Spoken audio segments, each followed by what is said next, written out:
to the 2018 American Athletic Conference Football Championship. What a scene at UCF as they look to keep their winning streak alive. Memphis, for the second consecutive year, taking on the Knights with the title on the line. Again, everyone, Bob Wischusen here with Brock Hewitt. Allison Williams will join us in just a moment. Unless Texas pulls off a miracle comeback over on ABC, this game may not carry the meaning for UCF that you hope. They had an infinitesimal chance of making it to the college football playoff. Having said that, though, it doesn't make what they are continually trying to do that much less amazing. Yeah, maybe the meaning on the outside polls, and in particular that playoff that they so badly are clamoring for to get in. But today, in these 60 minutes, they won't think about that for an iota. All that they care about is getting their 25th win. All they care about is winning back-to-back championships and really playing for a quarterback that they love so much that can't be on that field with them today. Obviously, our thoughts are with Mackenzie Milton as well. Mackenzie, we know you are out there watching. We know you're home with your dad. We had hoped to meet you and watch you play football today, and I think we speak, Brock, for our entire crew. We're really looking forward, ultimately, to getting that opportunity someday to watch Mackenzie Milton. And I firmly believe, Bob, that we will. And there is no question college football is better, Mackenzie, when you're a part of it. But there's also no question in this building that we spent time in yesterday, they're going to play their guts out for you. UCF won the toss and deferred their option to the second half, so it will be Memphis that will start with the football, and Tony Pollard brings it out to about the 22-yard line. Well, it is the run game that this offense for Memphis is built on, and Darrell Henderson, who racked up 178 yards and a couple of touchdowns last week against Houston and ran for a $199 in the regular season matchup between these two teams. They do it in a variety of ways. They call themselves a pro style as far as many of their plays and concepts. They do it with a lot of tempo. You will see a mix of wildcat quarterbacks and plenty of Tigers carrying the ball this afternoon. And they'll start it with Henderson.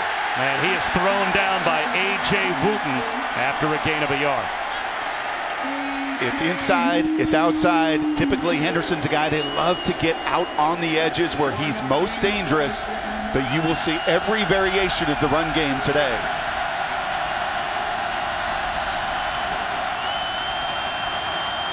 Play action, Brady White trying to set up the tunnel screen.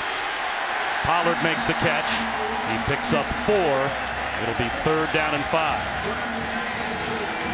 Big early on the road, and Brady White knows it. The transfer from Arizona State started every game this season for Memphis. Got to get this crowd out of it. You do it by moving the chains.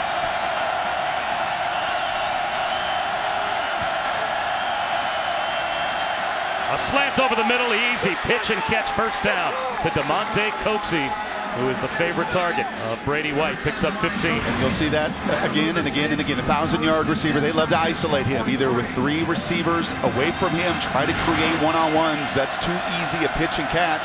Jasinski, the middle linebacker, flying out underneath the little swing route, created that window of opportunity.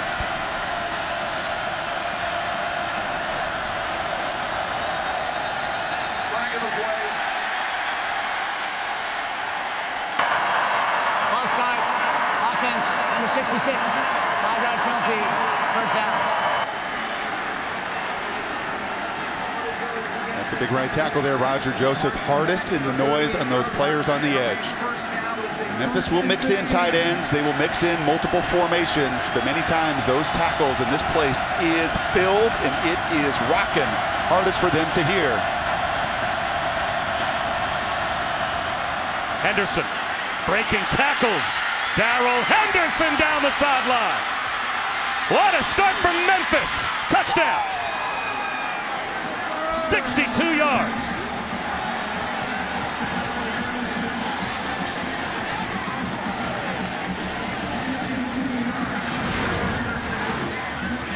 That inside run, Randy Shannon, defensive coordinator, Bob. When I asked him, and I ask these coordinators every week, what's the biggest matchup for you? What'd he say? Without hesitation, he said, my inside guys. My 1 technique, my 3 technique, clearly inside that pylon, an explosive play for arguably the most explosive running back in college football. In that matchup that Shannon was concerned about, Memphis takes advantage of. Did not take long for the Tigers to take the bounce out of the bounce house as they've got a 7-0 lead They ran for 401 yards last week in their win over Houston to get them to this game. And Henderson already with 63 yards rushing, including the touchdown run. Didn't even take 2 minutes for them to strike first. Yeah, these are the two techniques, okay? A 1 technique and a 3 technique. You will see UCF line up in that all game long. And if those two cannot get off blocks, if they get pushed beyond that line of scrimmage, it is advantage Memphis. You can look at all the perimeter run, and Daryl's got a ton of it. So many runs of 30, 40, 50 plus this season, but it starts inside. These are two of the best offensive lines in this conference. There is no question about it. And you can't do it better than Woodard and Kaiser and Parham, and that group did against Heupel on that opening drive. You saw the number, explosive plays, at least on the ground. How about overall explosive plays? That is the 16th play for this Memphis offense this season of 50 yards or better. They were number 3 in America in that category coming into today, and they add to it with a score. Yeah, I think there's a lot of teams that walk into this building the last 2 years intimidated because of this 24-game win streak, not the guys in blue and white. They have played right down to the wire the last 2 occasions against these guys. An intentional short kick and a fair catch just inside the 24-yard line. Goes to the 24-yard line. It'll be first down and 10 UCF. That's Jake Hescock, the tight end. So, of course, who in college football did not shade their eyes when they saw the highlight of Mackenzie Milton going down with as devastating a knee injury as you will ever see in any sport? That turned over to Darryl Mack the game last week against South Florida, and they would win the war on I-4 going away 38-10. But that means the second career start for this young man comes in the championship game. And he's got to be who he is, not Mackenzie Milton. And he's very different at 230 pounds, and I expect plenty of QB run from number 8 today.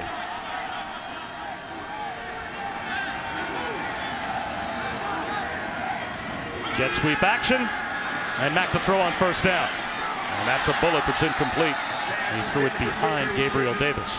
Well, that's a real tight window, but you know the idea here for Heupel. He wants to, and Josh Heupel, the head coach play caller, he wants to get his physical quarterback on the move. Both in the run game, out moving the pocket, try to get him reacting and not thinking from the jump. Quarterback run. And Mack is piled up after a gain of 4.5.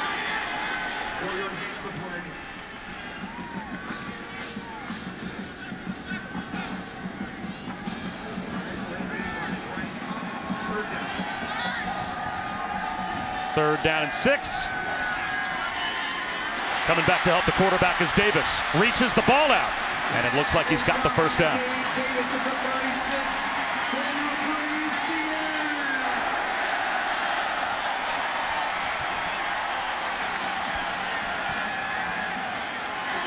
Quarterback run again.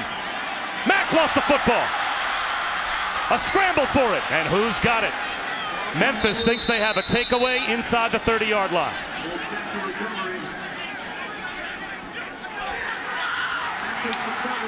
Welcome to the American Championship game. If you're just joining us and just got done watching the Big 12 title game, well, we have an incredible atmosphere here in Orlando as well, and a big momentum swing turnaround to start. J.J. Russell just knocked it away from D.J. Mack, the quarterback. A takeaway for Memphis, and they've got the ball at the UCF 27-yard line after they scored on their opening possession. Bob Wischusen here with Brock Ewart, Allison Williams, and Brock. Memphis has done a lot. A takeaway and a long touchdown run to take a lot of the bounce out of the bounce house. Yeah, but you can hear this place. They know it. They know they're down their quarterback. They know they're down their star. And right now they're down 7 against a Memphis team that will not be intimidated by this environment. One-on-one slant. And that's a first down to DeMonte Coxey inside the 15-yard line. And Brock, here is the score just a moment ago. 62-yard touchdown run for Darrell Second Henderson. leading rusher in all of college football, the most explosive at his position, did it yet again. The big fellas, well, they got the movement up front, and you give Henderson a crease, he's gone. And now Henderson lines up to take the direct snap in the Wildcat. And they'll just run power. And he will power his way inside the 5 for another touchdown. Darrell Henderson with 2 scores. And Memphis has put their stamp early on the AAC title game.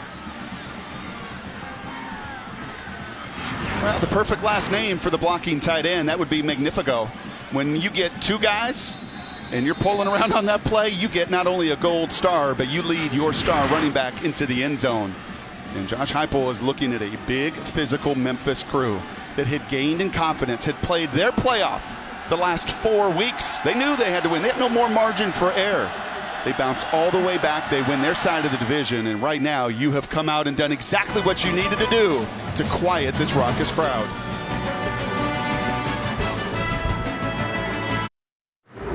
You're watching Dr. Pepper Championship Week. Welcome back to the 2018 American Athletic Conference Football Championship game here on ABC, presented by Jared. 2 quick touchdowns from Memphis, and they have the 14-0 lead. A UCF team that has been one of, if not the most resilient in college football, but that resilience has always been led by Mackenzie Milton. They don't have him after a devastating knee injury last week, about as bad as you'll see in any sport. And Mackenzie Milton, it's Bob Wischusen, Brock Eward, and Allison Williams here at the Bounce House. And we know you are watching at home with your father, and we were really looking forward to watching you play football today. So our thoughts and prayers are with you on your recovery, and we'll see if Mackenzie Milton's team can now answer as that kick goes out of bounds, so it will come out to the 35-yard line. Free kick out of bounds. Kicking team number 36. Ball be placed at the 35-yard line. First down. And let's go down to Allison. Bob, Darryl Mack with the difficult task of stepping in for injured quarterback Mackenzie Milton. Made even more difficult with his team trailing here early, but it's also very emotional. These two guys are really close on and off the field. When Mack left the game last week against USF, he held up Mackenzie's number 10 jersey. He also tweeted out a picture of Mackenzie FaceTiming into the quarterback room, where apparently he added a bit to the game plan and had a few pieces of advice for Mack. So it's an emotional start for him, and Milton's presence certainly missed. Well, after the fumble, here is Mack.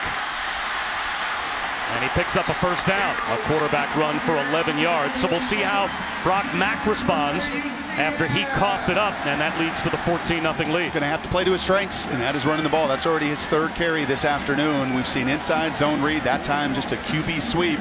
You see it all day. Swing pass to Greg McCray. He stays on his feet.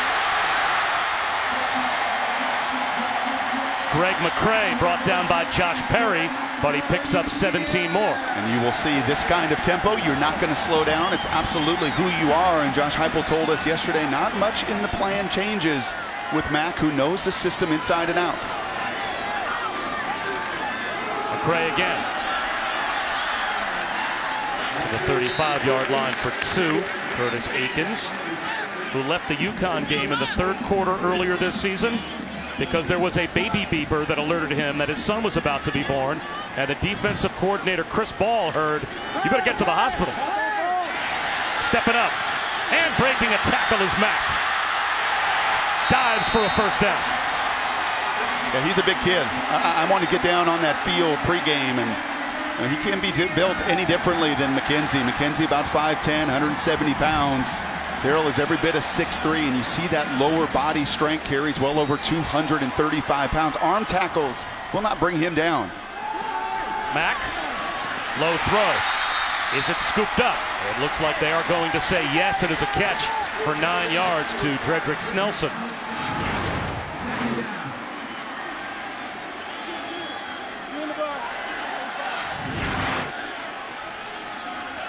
McCray, first down. Pretty good response. You said it before the kickoff. You're down 14. You have about the worst start you can. A turnover that leads to 7. And you can hear the boos in this stadium. That's because O'Brien Goodson is down. And the crowd here at UCF, there's always a cynical belief that this is an injury designed to slow them down. But O'Brien Goodson looks legitimately hurt, so we'll step aside.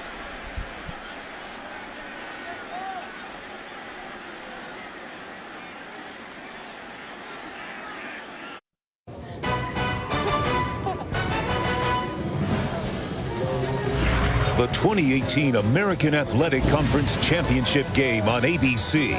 is presented by Jared, Dare to be devoted, and in part by Mazda, Feel Alive. In Hawaii, Ohana means family, and of course, Mackenzie Milton's number 10 has been merged into this hashtag. 40,000 lays handed out to the fans, all in a show of support for the recovery of Mackenzie Milton. His family did release a statement about the surgery that has restored blood to the area of his leg that was impacted. He's had 3 surgeries and then will require in about 4 to 6 weeks a reconstructive surgery to try and put his knee back together again.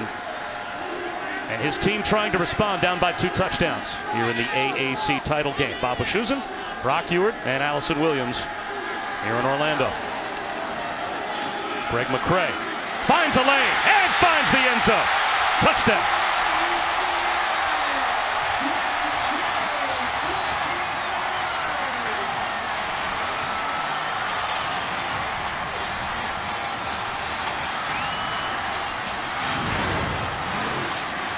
Well, I talked about Magnifico, the tight end on the other side. Colby Alley, the tight end right there, 86, gets the key block in the patience and the resolve of these teams. And I think you're seeing here very quickly in this conference, they can play at the line of scrimmage. 2 best offensive lines in this conference. They're making it known here in the first 6 minutes of play.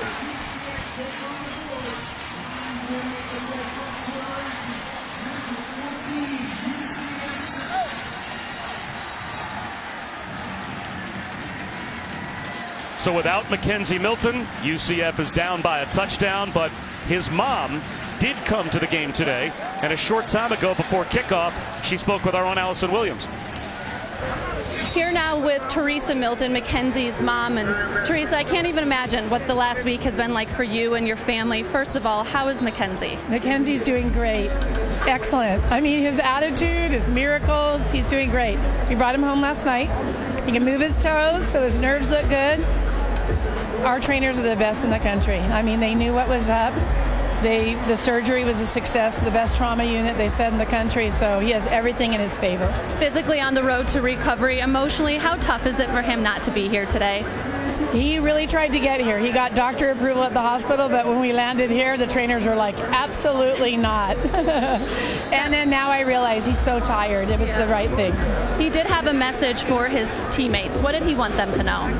I heard the message, and I think he told them, I believe in you, get this done, let's make it happen. And then whatever they say at the end, like team. You're wearing a lei today along with 40,000 other fans. What has it meant to you and your family to see this outpouring of support for Mackenzie? When I saw the lei blessing, I'm not missing that, I'm coming. My husband said, I'm going to stay with him. So I keep checking on Mark to see, make sure you're being a good nurse, honey, I'm watching you. Or I got him on TV, I guess I'm not watching you. But anyway, I had to see it, I wanted to be part of it. And this lei right here, it's a Christmas lei. You see the trees? Yep. So that was from the Cure Bowl. So the Cure Bowl was a rough game for Mackenzie, but that's what's going to get him through this hurdle, same hurdle there. You know, he was a new quarterback, and so things are in his favor. Well, Ohana, thank you so much for the time, and we wish you and Mackenzie all the best. All right, Merry Christmas to you. Merry Christmas. Well, our Christmas wish right back to Mackenzie Milton is as speedy a recovery as is possible from a knee injury that was described as career-threatening by more than one doctor when they commented on it this week. Before the snap, delayed game, offense, 5-yard penalty, first down. And some confusion there for Memphis as they lined up Tony Pollard in the Wildcat. Just couldn't get the ball No, snap. and that's some of the challenge when you don't have your normal quarterback that's looking at that play clock and every one of those helmets with that Ohana on it. And I'll tell you, Kirk and Chris were here a few weeks ago for the primetime game, and I know it was juiced. It's just as juiced this afternoon. Wow, this stadium's electric. Pollard again out of the Wildcat. Muscles his way across the 25 out to the 27-yard line. Gets back the penalty yardage plus 4 more. Kyle Gibson makes the stop. So it will be Second down and about 6. Yeah, there's some grown men up front here. 50-plus starts for their center, Drew Kaiser. Travion Tate's the best left tackle I've seen in college football this season. That's saying something. Well, he's just unbelievably athletic. These guys have played together all season long, and I love the statement Mike Norvell's making. Not afraid to just run it right at UCF. Brady White wants to set up the screen, finds Henderson, and he is hit hard after a gain of a couple. Met by Rashard Causey. Third down and close to 5. We've been in some cool environments this year. Miami, Florida State, Nebraska. Listen to this crowd on third down as these guys are flying. You're going to see ear pads flying. You're going to see mouthpieces flying. These two teams playing for the 4th time in 2 years know each other, and they know what's on the line. On third down and a long 4, Patrick Taylor lines up in the Wildcat. He gets outside. Blockers out in front for Taylor. No one's going to catch him. Out of the Wildcat on third down to the house for Patrick Taylor. 70 yards. Magnifico. Once again, our tight end and that left tackle, Bob, that I was pointing out again and again and again yesterday as we were watching tape. Travion Tate, he got the big block. He's one-on-one with Titus Davis, the best defender for UCF. If you want that edge run to be good, you better be so stout on the edge of that offensive line. Travion was. Magnifico kicks it out. It doesn't just have to be Darrell Henderson getting in the explosive fun. The multifaceted aspects of this run game, tough to defend. A 2-touchdown lead again for the Tigers.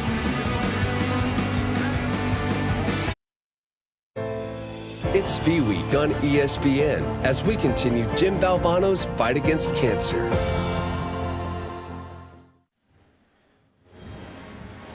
That is our own Phil Frizaka, our cameraman down in the end zone, who did not know this was coming, but our own football family has been touched by cancer. Phil's wife Brenda is fighting through her 2nd bout of breast cancer, and as a result, Phil has missed several weeks of our season to be home and take care of Brenda and the family. You're making me cry too. It's hard to get through this. He's traveled as far as Pullman, Washington, though, to be with all of us, and each and every day, Brenda and Phil, our thoughts are with you and the Frizaka family as they continue their fight. And this is the week, if cancer has touched your life, to be a part of V Week and donate and continue to help all of us at ESPN try and fund the search for a cure. We love you, Phil, and Brenda.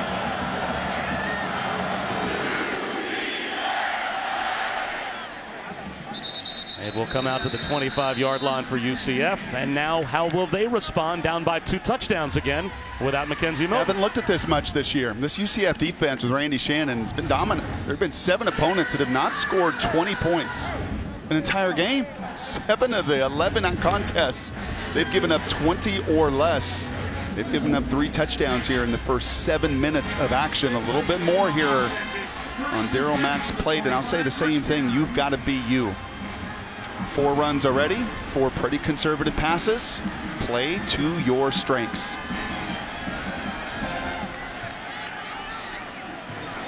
Play action on first down from a clean pocket. He takes a shot for Jacob Harris, and it's incomplete. Harris had a step on T.J. Carter. Yeah, and you will see this from UCF. You're going to see hitches and slants, and you'll see shots. Not a real intricate intermediate game of comebacks and in-cuts. Well, a lot of teams in college football aren't, and especially with their tempo. Short passing game shots and a mix of that QB run game. Mack coming back to help out the quarterback, Trey Nixon.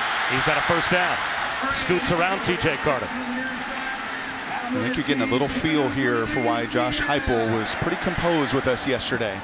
Pretty confident in this entire supporting cast. Yes, Mackenzie has been the magician, and he's been the wizard and the maestro that makes it all go. But a lot of good offensive linemen, 4 good backs, and receivers on the perimeter as well. Climbing the ladder is Gabriel Davis.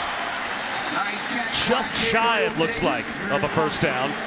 Although it looks like they may say without measurement, at least head linesman on the near side said it is a first down. They're going to move the chains, Allison. Bob, everyone we talked to said how just like Mackenzie Milton, Darryl Mack is calm, he's confident, he exudes this positivity.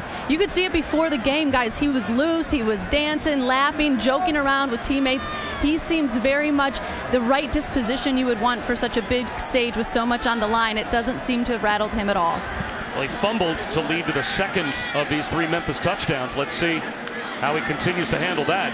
As here it's a draw play to McCray. And McCray lost his footing and picked up 4. And I'll tell you what else is he's been looking at for the majority of this first quarter is a lot of one-on-one situations on the perimeter. And there are the parents of DJ Mack, Daryl and Hope, that are here to watch their son try and win a title today. And it'll be 3rd down and 4 after McCray picks up 2, tripped up by Tim Hart.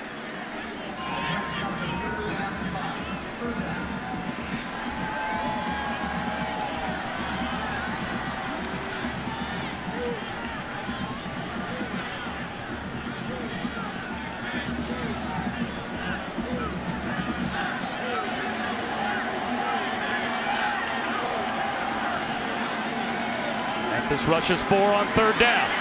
The ball stripped out. It's loose. It is another fumble by DJ Mack, and it looks like another Tigers takeaway. O'Brien Goodson got through and put the pressure on Mack. And remember, it was Goodson that went down on the previous drive. Goodson finds a way to get back in the fold, and you can see a little bit of Mack's frustration right there. This is some of the challenge when you've not played a ton of football. You see the nose tackle get in. He gets his hand on it before that hand of Max is moving forward. Clearly a fumble, and for a UCF team, plus 16 coming into this game, actually hit him on the elbow that forced that ball to pop out. 3 fumbles the entire season through 11 games. Already 2 critical errors here in the first frame. So now it's back on the Knights defense. A short field and a 2-touchdown lead for Memphis. Zone read. Brady White gets to the edge and cruises for a 1st down and a little extra right on the sideline by Bam Moore, the corner. And this might cost UCF 15 more. Yeah, and that's a frustration play, I think, from Brandon. And this defense that had been playing excellent ball over the last month of this season is not used to getting gashed, is not used to some of these breakdowns in assignment. There is no foul for a late hit out of bounds. Runner was still gaining yardage. 3 first down.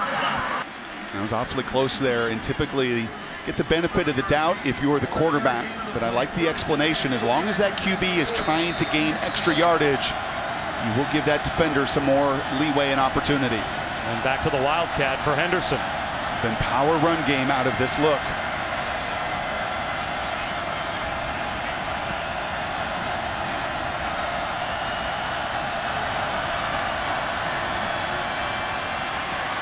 Henderson down the sideline again. Flag down. He's into the end zone with a possible touchdown, but a flag thrown back at about the 15-yard line. And this will go against Memphis. Holding. Offense number 10.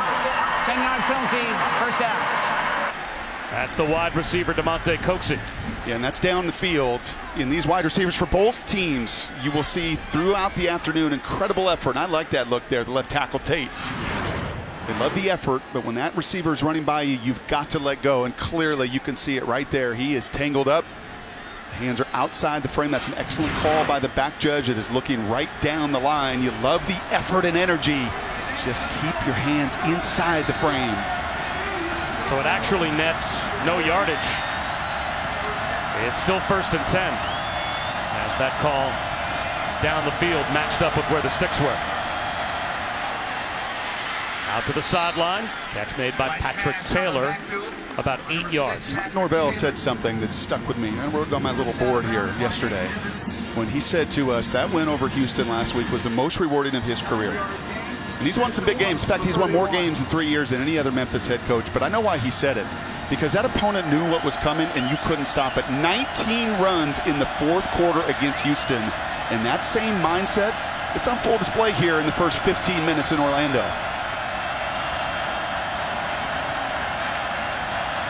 Patrick Taylor out of the Wildcat. This time brought down at the 30-yard line. Very close to a 1st down. It looks like it should be enough. Joey Connors made the stop.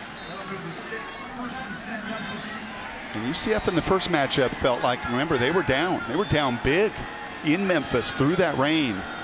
Josh Heupel telling us yesterday about the only game he felt like this crew, Joey Connors and crew, they were outcompeted. More effort from the other side. To me, this is more talent up front. Taylor, that's a tackle for loss. Caught behind the line by Tristan Hill, who was second team All-AAC last season. 4-yard loss. Well, this is the first time you've seen that penetration. You could see there the right guard, Justin Woodard, is trying to block down on those interior people, and for the first time you see some mass, some movement. The guys in the black jerseys on the other side dictating at the line of scrimmage. So Brady White behind the sticks for the first time. Arizona State transfer that was recruited to Arizona State when Mike Norvell was the offensive coordinator there. Box count check here. They're going to run it with Taylor. He's into the secondary. Driven back at the 22-yard line. It'll be 3rd down and about 3. And a little extra after the play was over. Pretty easy little box count there.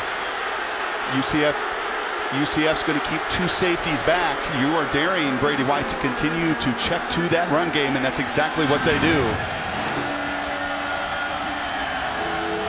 And a little extracurricular activity in the title game. Big left tackle Travion Tate getting a freebie and not getting called for it. Now a timeout called by Memphis. So a big 3rd down when we come back to the American Championship game.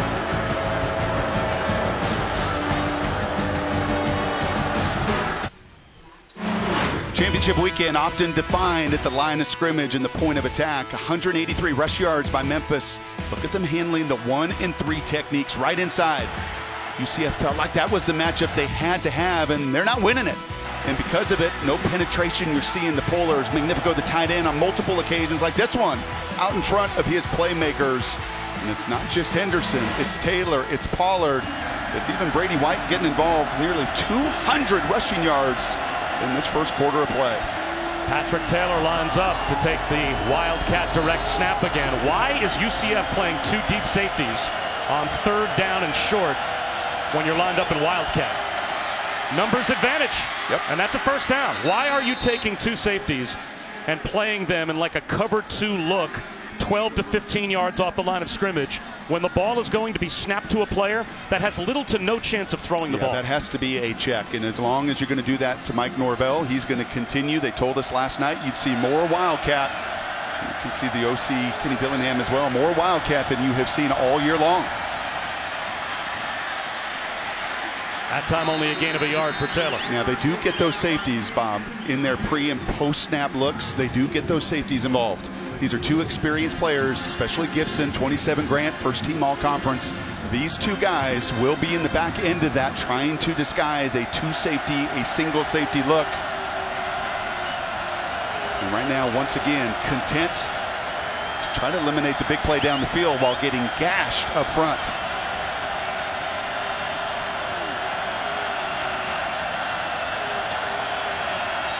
That's a false start. Just out of rhythm with the snap, the right side of the offensive line. False start. Offense, number 66. 5-yard penalty, 2nd down. Yeah, and that's the 2nd occasion here for Roger Joseph, the right tackle. Offensive line coaches, I know, were watching that check and saying, you're really burning the big boys up front. This is a loud environment. It's most difficult on them.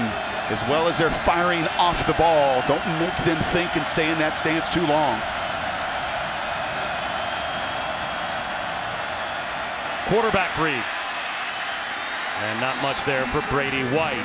So here's a chance for a red zone stop defensively for UCF. They have forced 3rd down and long just inside their 20-yard line. And this has been DeMonte Coxey territory. 7 touchdown catches. The tight end Magnifico as well. Down the middle of the field. Those have really been the 2 guys White has looked to consistently this season. Coxey is at the bottom of your screen when we go wide. Number 10. This is the 10th play of the drive. And be alert for this tight end down the middle as well. White out of the pocket.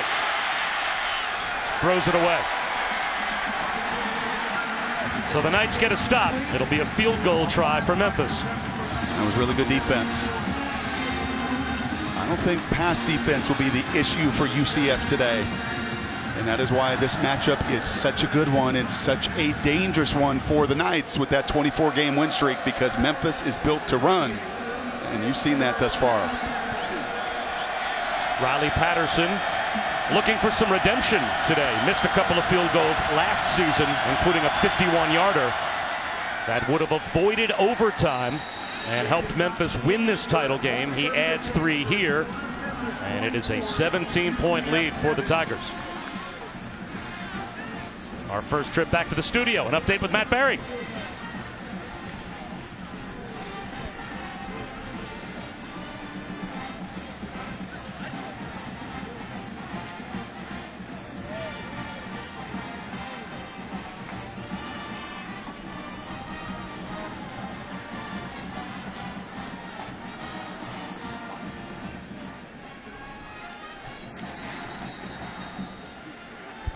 Wow.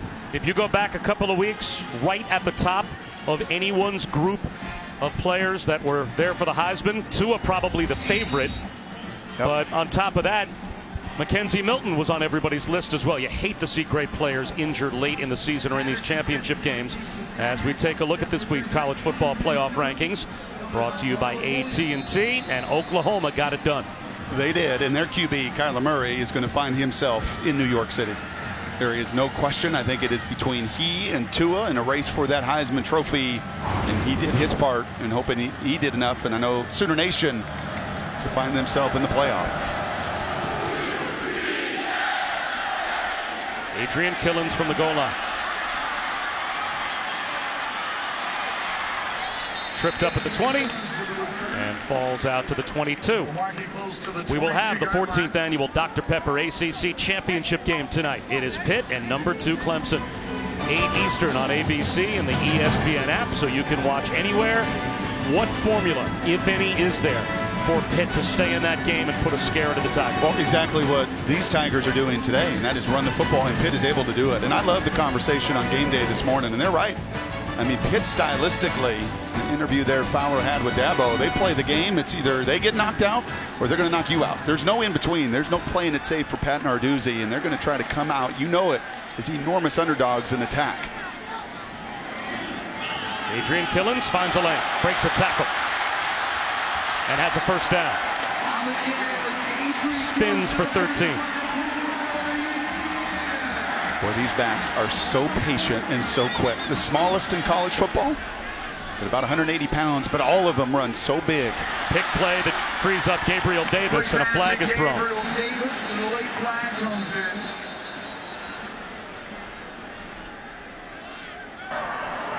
Holding, offense number 5, 10-yard penalty, first down. Did I mention that was a pick play? I think you saw that one well, Bob. 14 weeks into this thing, you got good eyes. Oh, that's really not necessary. It's pretty easy. And once again, it's a hands outside the frame. It's not offensive pass interference because that ball's caught at the line of scrimmage. But much like Coxie on the other side, you get your hands outside the frame, you're going to draw the penalty. And Frederick Snelson snuck a lay under the uniform in support of Mackenzie Milton. And now Adrian Killins, he needs a little more support at the point of attack as Emmanuel Cooper brings him down for a loss of a couple. Jim Blackwood is our referee here in the booth, and not that we're the fun police, but is that a uniform violation that the officials may ask Snelson to remove that leg? That is a uniform violation, but I doubt if they'll remove it. They'll just forget about it. They got to concentrate on tackling and other stuff. Off play action, Mack fires a strike. Right at the first down marker, bullet his way for a first down is Gabriel Davis. Yeah, one of the challenges Memphis has defensively is guys get lost in zone coverage too often, and that time Austin Hall found himself turned around in a big completion for UCF. And boy, do they go quick. 3 more yards for Killins before the Memphis front could even get their cleats in the ground.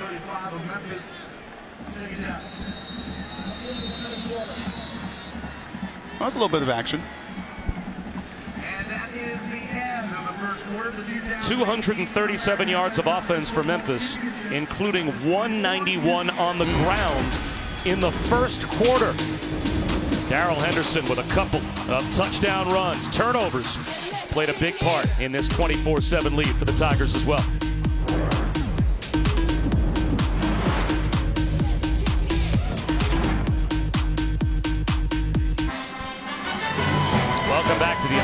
Athletic Conference Football Championship game here on ABC, presented by Jared, all part of Dr. Pepper Championship Week. Bob Wischusen, Brock Ewart, Allison Williams set for the start of the second quarter, and we had a lot of action in the first quarter. A 3-possession lead for Memphis, as they have already run for close to 200 yards, and they've taken the ball away from DJ Mack. Mackenzie Milton's replacement twice. Jet sweep for Otis Anderson. And he's to the 45-yard line, a yard shy of a first down. Time for our Aflac Game Fact. Aflac!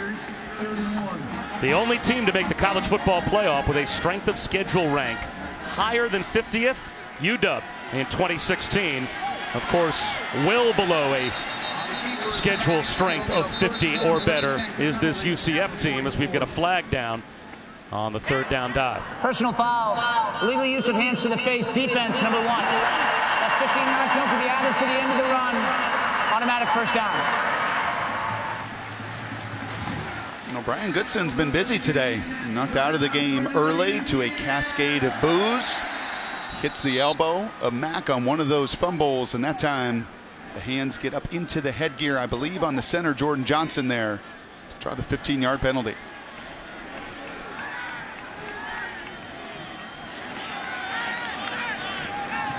You can see those two safeties again. That is what Heupel is looking at. That box count checks. Anderson dives for about 4 yards. And Brock, the committee leaving UCF at 8. Said about as much as anyone here, I think, in Orlando could take, and certainly sent the message loud and clear after Michigan was destroyed last week by Ohio State, and they still found themselves in the 7-hole in the standings above UCF.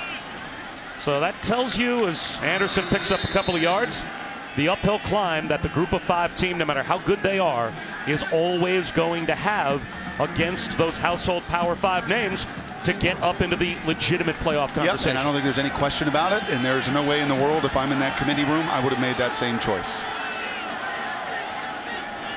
Third down and 4.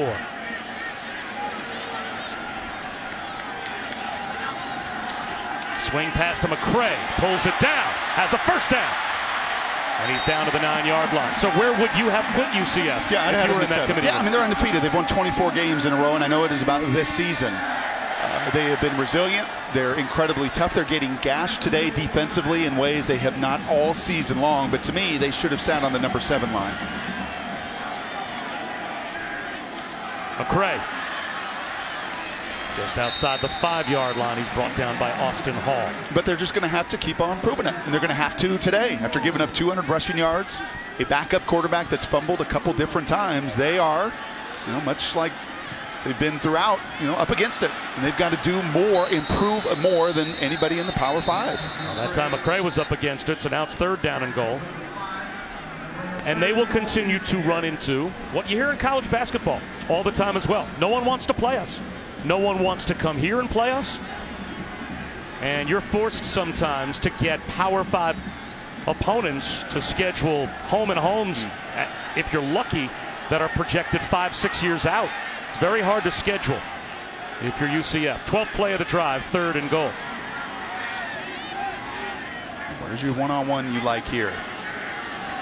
Play clock down to 5. Mack, he's going to try it himself. Up the middle, lost the football at the goal line, loose in the end zone. Who's going to get it? It's recovered for a UCF touchdown.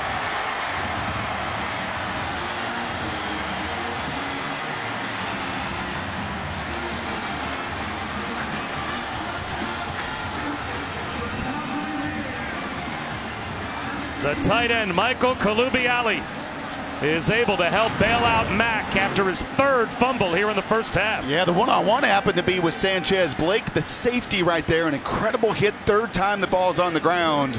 But extra effort by the guys in black as they pursue and are very fortunate to find 7 the hard way.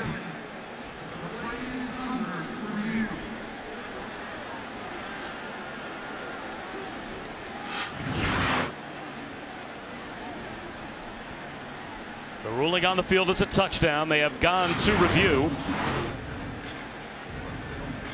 And I'm not sure if there's a chance that Wyatt Miller, the left tackle who was also going after the football, was he touching the football when that foot went out of bounds before Koulibaly found it?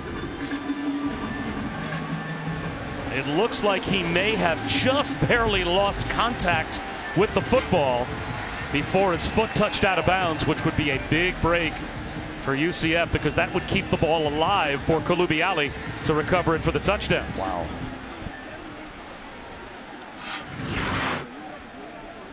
Pretty quick review.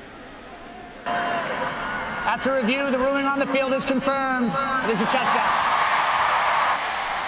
And I don't think anybody in this building knew how close that was. It was clearly a fumble. It was clearly recovered by the tight end.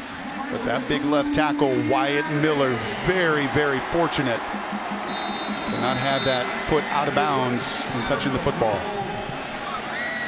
The good news for UCF, it's a touchdown. The bad news, DJ Mack, the quarterback, is in the injury tent being looked at after that hit at the 2-yard line. Memphis 24, UCF 14. DJ Mack has already fumbled 3 times, the latest of which recovered by Michael Koulibaly for a touchdown. But this hit from Sanchez Blake on his throwing wrist knocked the ball out and put him in the injury tent. He's back out of the injury tent. He looks okay. But Brock, without Mackenzie Milton, you have a true freshman in Quadri Jones. That's all that's left behind DJ Mack. Can you afford to continue to run him as often and as aggressively as they have? Well, you framed that a lot better than I did to Josh Heupel yesterday, because I asked him that exact question, and he stared at me point blank and said, that's who he is. This is championship weekend, is it not? Everything not on the line, we're going to exhaust it and give our big quarterback who feels most comfortable running the football the opportunity to do it. But he better start protecting the ball and protecting himself too. Tony Pollard brings it out and doesn't even reach the 20-yard line. Week 13, Monday Night Football. Washington takes on Carson Wentz and the Eagles. 8:15 Eastern on ESPN, ESPN Deportes, and available on the ESPN app so you can watch anywhere. Our coverage begins with Monday Night Countdown at 6 as the Eagles avoided disaster as they were down by a couple of scores to the Giants, came back and found a way to win. And the Redskins now done in terms of their quarterback. They've got to count on Colt McCoy with Alex Smith going down.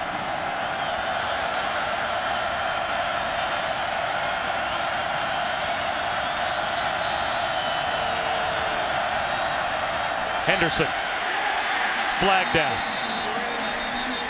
Nate Evans, first team All AAC at linebacker, stepped up to make the stop. Holding. Offense number 56. After this is the goal. First down. Bob, UCF's defense has given up 24 points here, but coach is pleased with how they responded with the sudden change following the UCF fumble that Memphis recovered, holding them to just a field goal. They have had some communication issues, though. Defensive line coach Shane Burnham telling his guys, every play you've got to get your eyes on me and be yelling out the call. He also told them that the stunts are getting home, so just keep working. Well, they just got a tackle for loss and declined the penalty, so they took the down to make it second down. And a long 11 close to 12, but they can't stop Henderson. Darrell Henderson looking for another long touchdown run. Will they catch him? They will not. 82 yards. Unbelievable.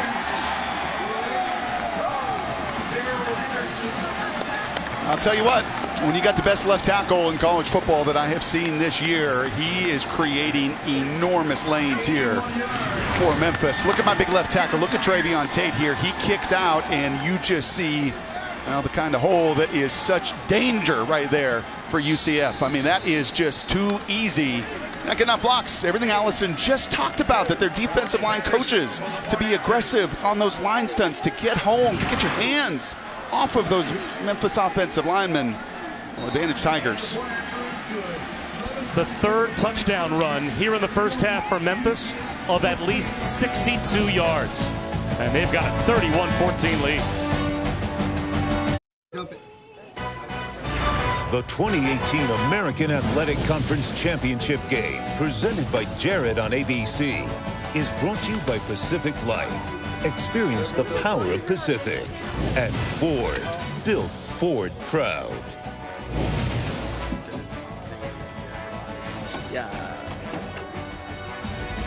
Just want to thank everyone that's been, sending their thoughts and prayers to me in this recovery process. It means the world to me. I just want to wish you guys a Merry Christmas, and where I'm from, we say Mele Kalikimaka. God bless all you guys. Well, you saw the 40,000 lays that were handed out to all of the fans that came into Spectrum Stadium today in support of the recovery of McKenzie Milton. And boy, could UCF use him now, down by 17 in this championship game early in the second quarter.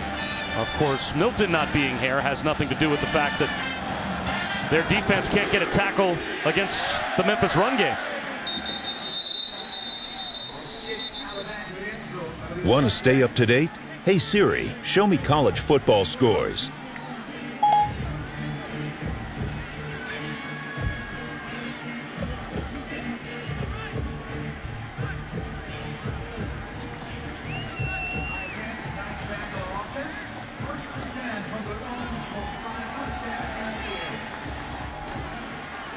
All right, Matt Barry, thanks very much. Bob Wischusen, Brock Heward, Allison Williams at the American Championship game just outside of downtown Orlando. Adrian Killens heading south instead of north. Nowhere to go. Tried to turn the corner, and Curtis Akins, among others, were waiting for him. It's a 7-yard loss. Jonathan Wilson helped on the stop from Memphis as well. It's what you have to do against these backs. As you see Killens coming up a little bit lame there on his lower leg as well. It takes every single one of them in pursuit. Same should be said on the other side. But the other side is getting so dominated at the point of attack, that being UCF's defense, that if you're going to contain this group offensively, you better run and you better pursue for 60 minutes.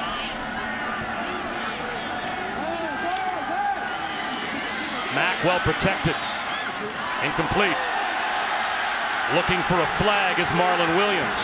No flag comes out. It'll be 3rd and 17. And they want it on Tito Wyndham, but this ball is thrown so far behind.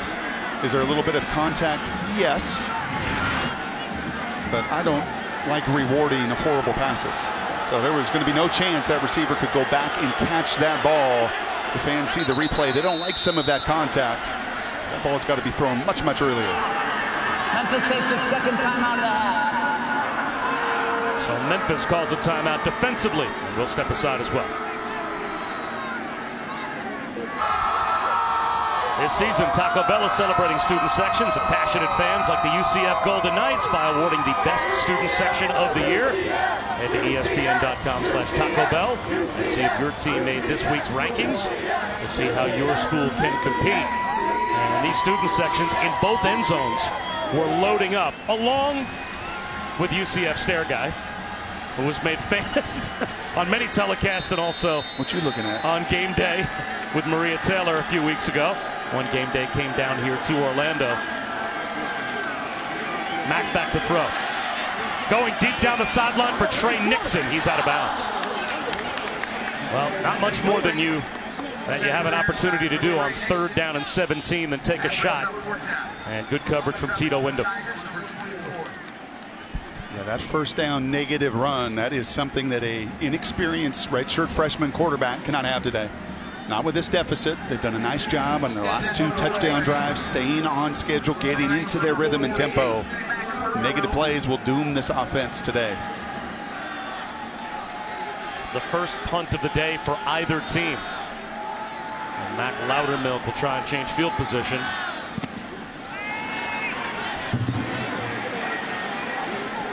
It bounces just inside the 40-yard line down to about the 36. Bob, a lot of frustration mounting for the UCF defense. Guys are getting pretty hot with the way they're playing, and Willie Martinez, the secondary coach, assembled the entire defense, had them stand and gather around him, and he had some pretty impassioned words for them, but also said in part, you guys got to relax. There's a lot of time left in this game, and after the coaches dispersed, it was the players who really got on each other. Randy Shannon talked about how there's so much accountability within this defense. Well, linebacker Nate Evans said to his guys, we got to play for each other. No more of the dumb stuff. We got to wrap guys up and do our jobs. There was a lot of emotion for this defense. Well, they've given up 272 yards on the ground. And Patrick Taylor looking for more here.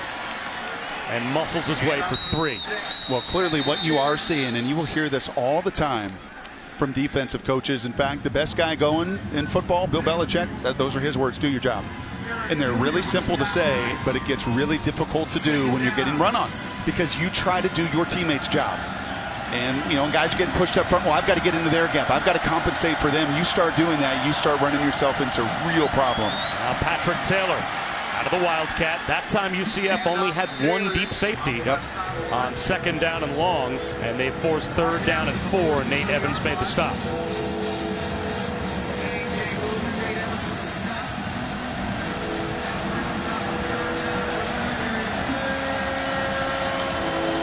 Empty backfield for Brady White on 3rd down. On the slant, broke it up. Well defended by Neville Clark, first team All-AAC corner. Knocked it away. And I like this. A 3-and-out. And I like this. They didn't call it the other way. Contact was a little early from Tito. That's a little bit early. You saw it last night in the Utah-Washington game as well. Neville Clark is going for the football. Does he go through the receiver just a little bit? Does he knock him off slightly off his route? It's championship weekend. You've got to be able to play through some of that contact. I like those no calls on both sides.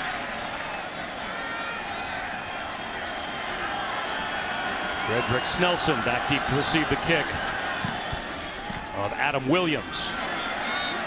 Fair catch at the 5-yard line.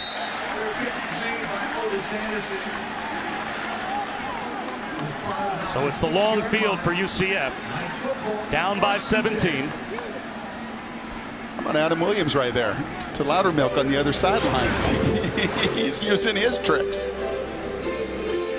I don't know if I have time for trash talking between the punters. Maybe it's just me. That's a little too much. Punter celebration, whatever. Bob Wischusen and Brock Ewart, Allison Williams here at the American Championship game. The effect that Mackenzie Milton's injury somehow has on an entire team, and even this defense, to give up these types of rushing numbers, do you attribute it all to the air coming out of the UCF balloon, losing their leader? No, I really don't. I attribute this to a Memphis team that has just been so much more physical at the line of scrimmage. Now, I will clearly attribute the 3 balls on the ground. Unfortunately for Darryl Mack, 2 of them recovered by Memphis. You know, that's obvious.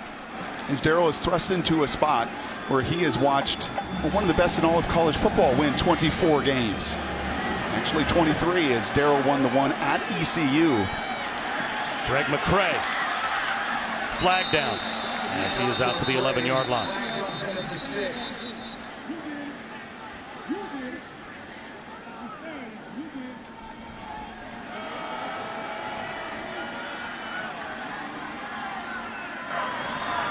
Holding, offense number 78, half the distance to the goal, 2nd down. That's a big left tackle there. Wyatt Miller making his 46th start, and this has been a little bit consistent today when you see the hands outside the framework. And that is what that umpire is looking at. And those shoulder pads go up in the air. Again, you can do that at the chest play. You can get away with that inside. It's now the 4th penalty hold we've seen on both sides, and once they get outside that framework, you're going to get that called. And Mike Norville says, no, thank you. I'm going to decline that penalty and force Darryl in the shadow of his own end zone here into a 3rd down. Well, they did pick up a few yards, though. It's only 3rd down and 5. That's an odd penalty to decline, as they would have gone back half the distance, would have been inside the 5-yard line and made it 2nd down and long. Instead, 3rd and manageable with the decline penalty. Play clock down to 1, down to 0, and it looks like a timeout will be called by UCF to avoid a delay.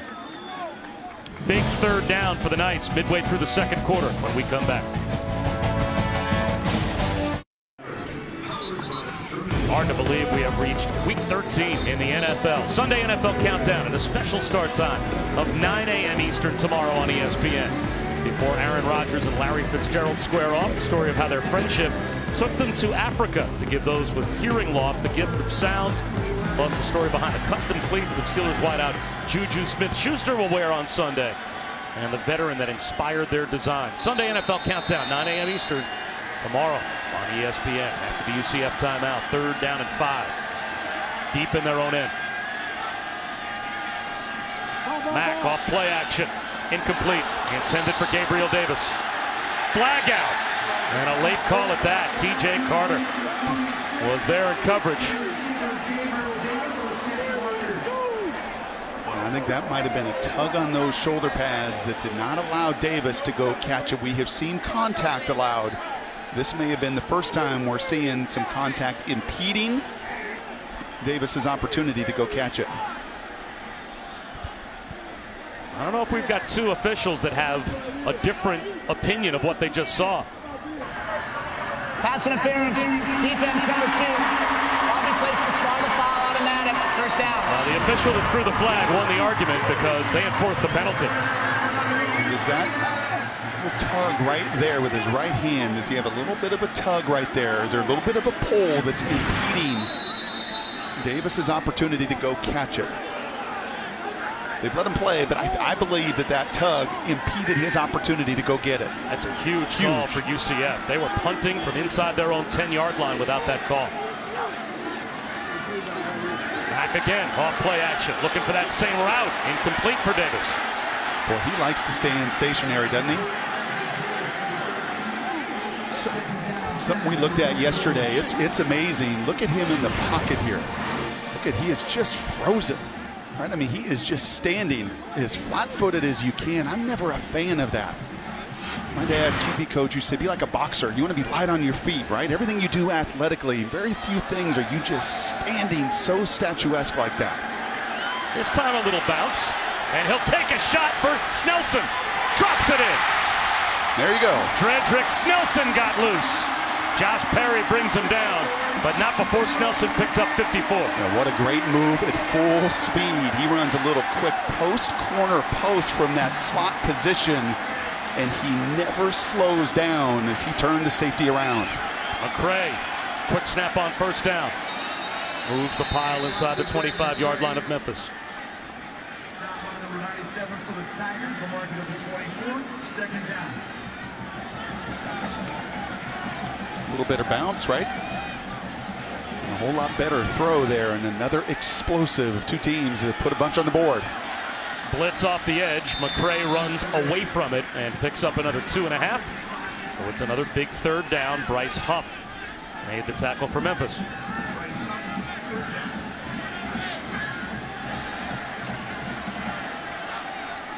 McCray splits out on 3rd down. At the 20-yard line, he is brought down. Now it's 4th down and 2. A field goal here makes this a 2-possession game again. But UCF is leaving their offense on the field to go for it and playing with tempo on 4th and 2. Timeout called by Memphis from their sideline before the snap. We'll come back with 4th and 2 in a moment. Sante. Bob Wischusen, Brock Ewert, Allison Williams, Josh Heupel is going to put his faith, Brock, in this offensive line on 4th down and 2. 3 first-teamers and a second-teamer. About 150 starts combined between them. That is the statement you're making right here. I trust these guys to create enough movement, and the ability, at 2 yards to run it inside and outside. And it looks like they're going to line up Greg McCray to the right of Mack in the backfield.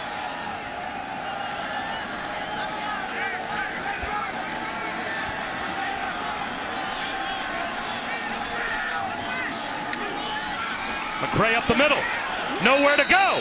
Shut down at the line by Memphis. A turnover on downs for the Tigers. It looked like Austin Hall stayed home and made the stop.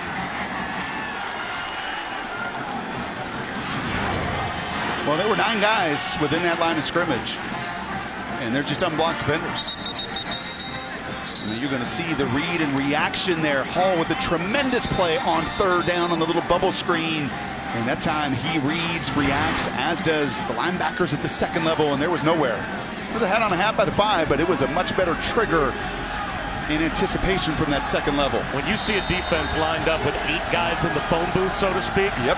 Where does quarterback check to something on the perimeter come into play there? Yeah, probably if Mackenzie Milton was playing quarterback, I don't think that's the call. Well, here's Darrell Henderson playing quarterback.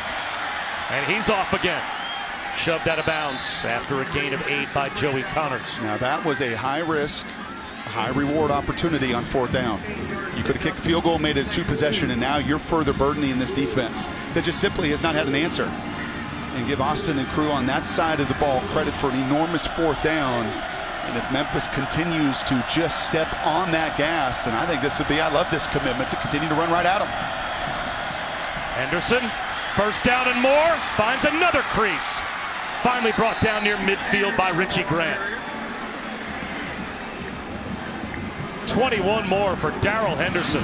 What a first half he's having. And look at it. Look at the hat on a hat. Look at everybody. It's like Velcro. I mean, he's not being touched.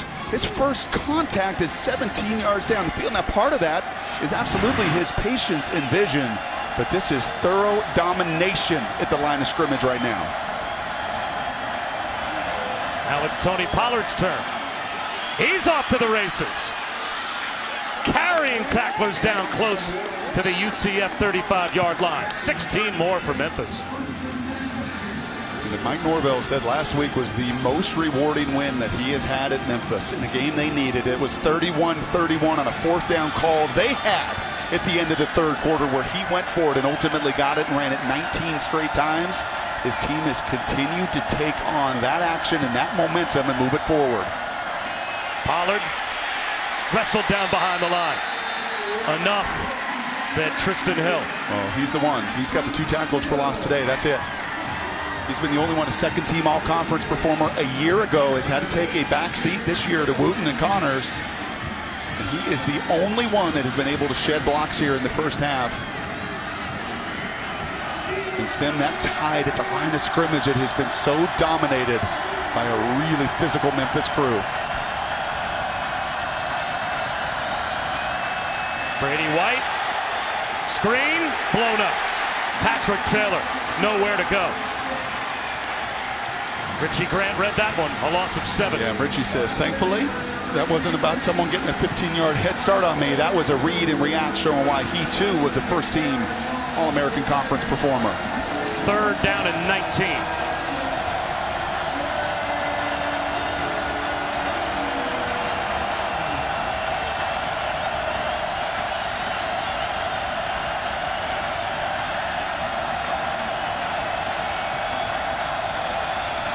And on 3rd and 19, they're just going to run straight ahead with Patrick Taylor out of the Wildcat again. Another tackle for Tristan Hill. Yeah. Number 9 said enough is enough. That's a lot of faith to have in the Wildcat to just run it straight ahead on 3rd and 19.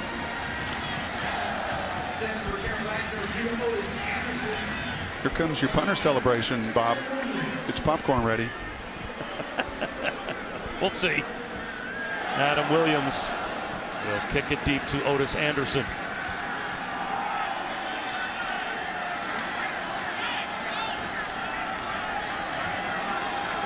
Play clock down to 5. As Memphis is trying to get set. They're out of timeouts. Well, they get the snap off. And there's the end over end kick. Anderson fields it on a fair catch at the 6-yard line. First and 10, UCF.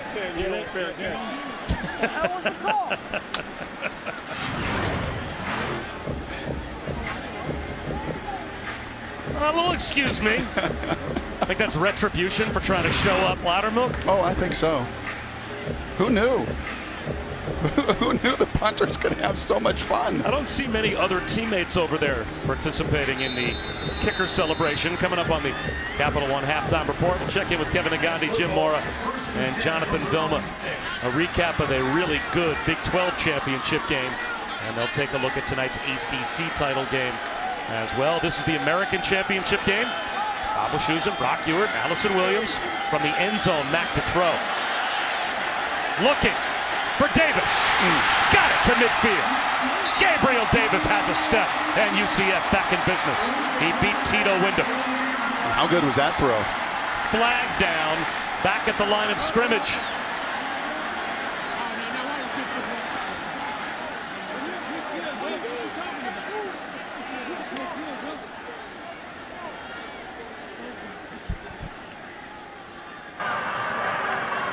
There is no foul for chop block on the play. They pick the flag up for a would-be chop block that gives UCF the explosion play to midfield. Yeah, I'm a little surprised because this usually gets called, and you can see Mike Norvell right there. But anytime this is close, you are going to protect, and you can see the center was engaged, and the running back came in and hit below the legs. It is right here, right in the middle. There goes Craig McCray. Cuts it back at the 10. First and goal, UCF. 2 snaps. And they're from deep in their own end to inside the Memphis 5-yard line. 47 yards on that carry from McCray. First and goal, and like lightning, they're ready to go again. Here's McCray, brought down behind the line. And that quiets the crowd as Bryce Huff makes a tackle for loss close to the 5-yard line. Yeah, this is, I think this drive showing you the resilient nature of this program, of this team, and why this is going to be a 60-minute game period. No matter what it's going to look like. You just do not win for 2+ years straight, 24 consecutive games. You get stuffed on 4th down. Yeah, you're at your own goal line, but you can eat up 90 yards in a mere seconds.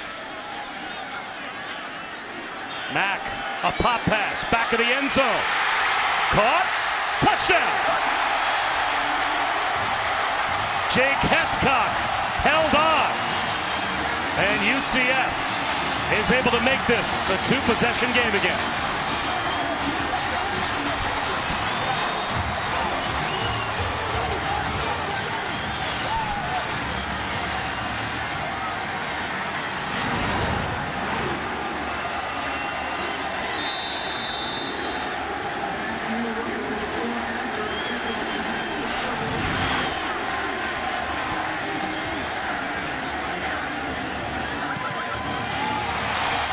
Right as the point after, and the lead is back down to 10. Late here in the second quarter. Another update from Matt Barry. Bob, SEC championship after an Alabama touchdown. Georgia goes 13 plays, 74 yards, 7.5 minutes, capped off by DeAndre Swift, 9-yard touchdown run. They're driving again, 14-7 in the second.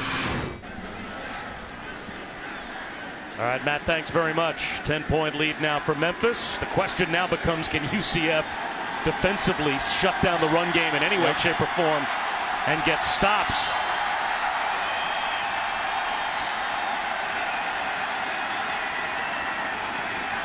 And that is Josh McMullen, a backup tackle who wears 46 to give UCF an opportunity to go with their jumbo package. And there's the coach. He wants the crowd in this game. Josh Heupel egging on Spectrum Stadium, and they are responding.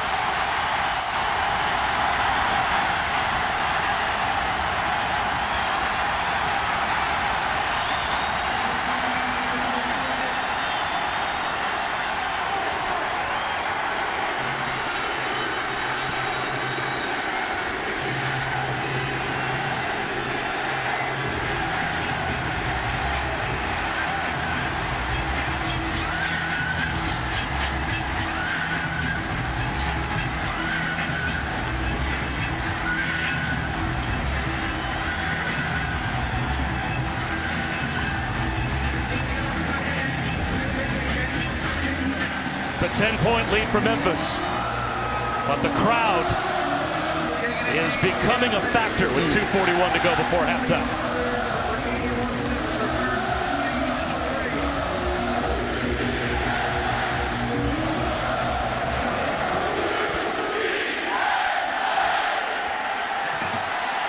Pollard from the 5. Blown up at the 21-yard line. So, Jim, help me understand why this is not a chop block, if you wouldn't mind, on that previous play, because it was discussed by the officials, and you're going to see the center right here is engaged. Running back comes in. How is that not a chop block? I typically see that call, Jim. By rule, that is a chop block because he does go low. He catches him at the thigh or below. Had he caught him at the waist, it would not be a chop block. He's below the waist. The center reaches his hands out. That is a chop block. It's got to be called. That's Jim Blackwood, our referee expert here in the booth. First down pitch and catch to Patrick Taylor.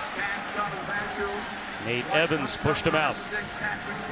Memphis is out of timeouts, but they've got plenty of time on the clock to score again before halftime. And they will get the ball to begin the second half.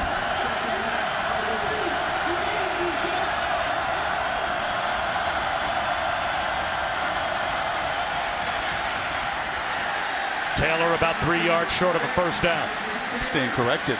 It was actually UCF that deferred. So they will get the ball, which makes this an awfully big third down if you're Memphis right now. UCF still with 2 timeouts.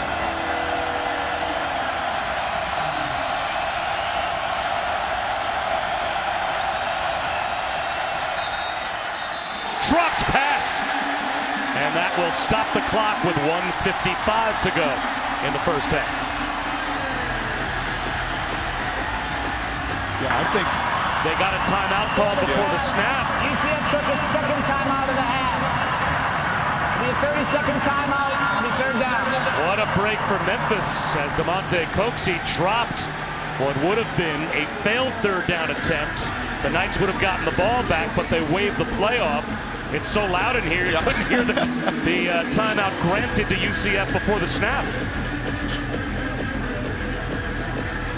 Yeah, I'm gonna guess the student body has no idea that there's going to be a third down here. They are having the time of their lives.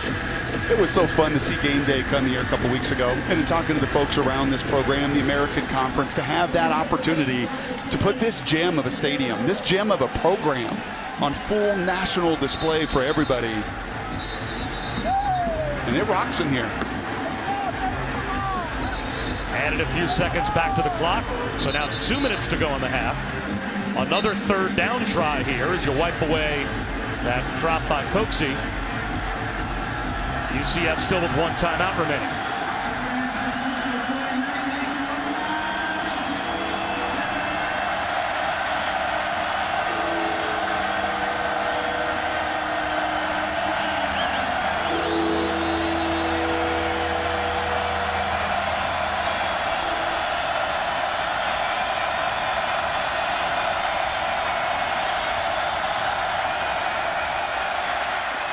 Flag thrown. Tackle made short of the line to gain. Pollard made the catch. Rashard Causey made the stop. We'll have to check the penalty marker. It's against Memphis.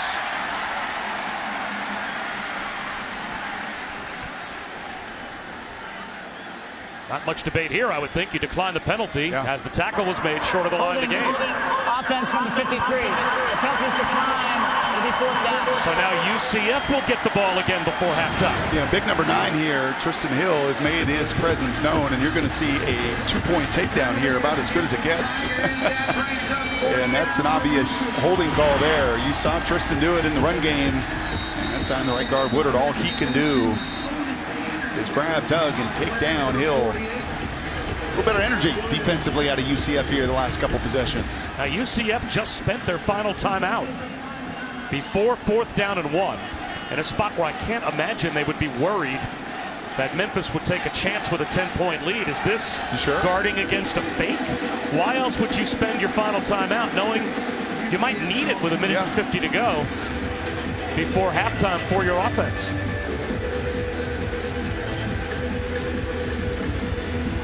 Well, tomorrow we'll have the exclusive reveal of college football playoff semifinal matchups. Who will be in the Capital One Orange Bowl and the Goodyear Cotton Bowl Classic? Be played on Saturday, December 29th. We'll find out. Reese and the guys will also unveil all the other big bowl games and have the final top 25 rankings in a 4-hour special. It starts at noon Eastern on ESPN and the ESPN app. Well, you want that 4-hour special to be chaotic? If you want chaos, you wanted Alabama losing. And right now they're down 21-7, 4 minutes to go to half in the SEC title game in Atlanta.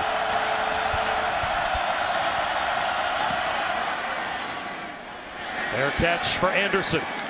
Lost the football. And it looks like Memphis will recover. It can't get more deflating to the home crowd for UCF than another giveaway as Otis Anderson just dropped a fair catch. And does that light up the Memphis sideline? Bob, this is a UCF team that had 3 fumbles the entire season. 3.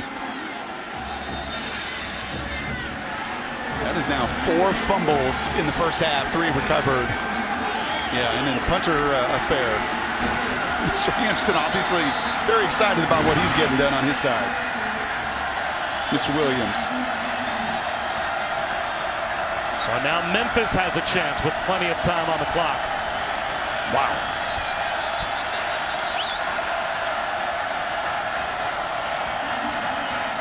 Seconds, 25 seconds.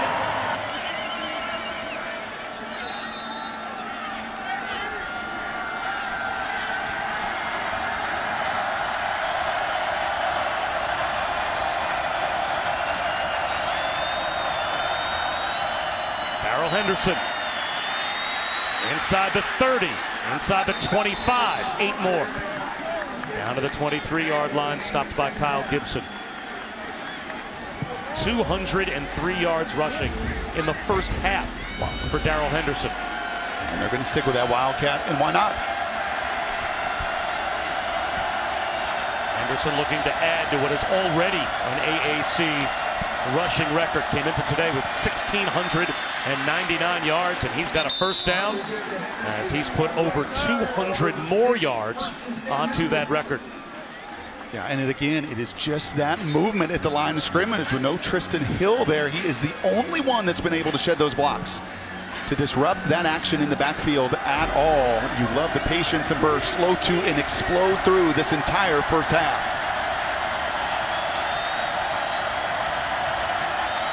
Pollard driven back at the line of scrimmage. And now you got to have a little bit of urgency here with no timeouts. And both teams are out of timeouts. Yeah, I don't think you just feel like you need to settle for 3 here. Not against this group, not in this building.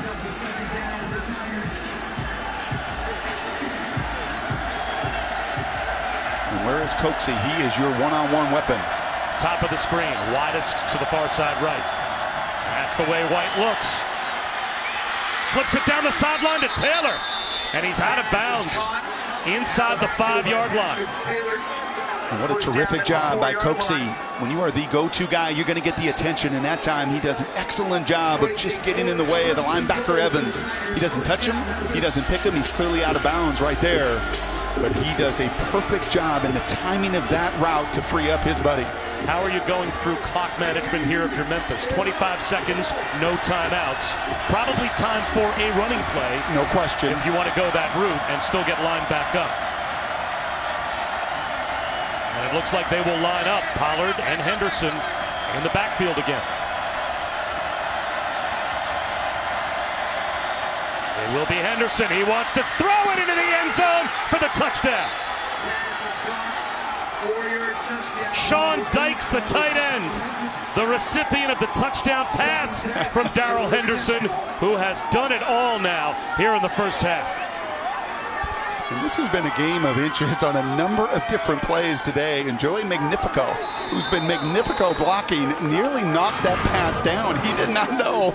You'll see the 2 tight ends out in the flat. He didn't know if it was going to him or his buddy behind him. And good thing he let that ball whiz by him. Mr. Henderson, if you've not known him this season, if he's been off your radar, he shouldn't be. The number 2 rusher in all of college football coming into this game today, showing you everything he's capable of. Final finalist for the Doak Walker Award. And he keeps making plays like that. He might find his way under the United's Golden Arm watch list too. How enormous have these 3 fumbles been? My goodness, 17 points off those takeaways. UCF plus 16. This crowd here has not seen it at all. Just 9 giveaways the entire season for Josh Heupel's team. And today, Memphis just plus 2 coming in. And we spent a lot of time talking to Chris Ball about it last night. And you give these kind of weapons extra opportunity after extra opportunity after extra opportunity, they're going to make you pay. number 2 in America in the giveaway takeaway ratio coming into today was UCF, and they've given it away 3 times here in the first half, and it has burned them badly.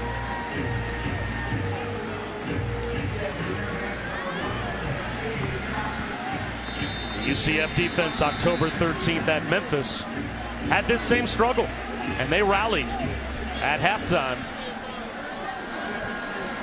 No opponent has scored more than 7 third-quarter points against UCF this season.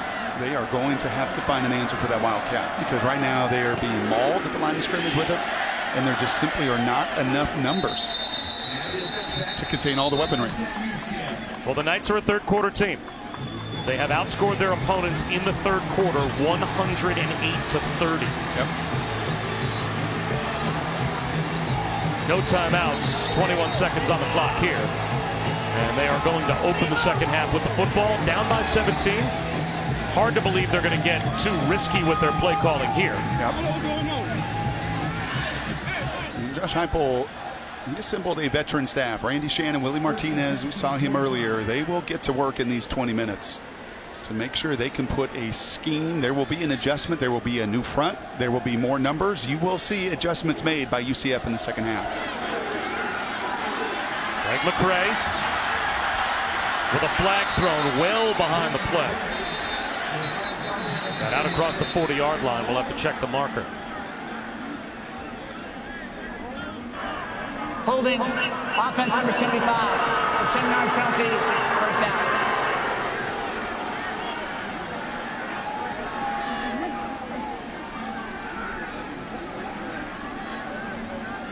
Here's a number that's just a shocker. There is not a team in FBS that has allowed more rushing yards in a half not even in any game. Hold on, UConn?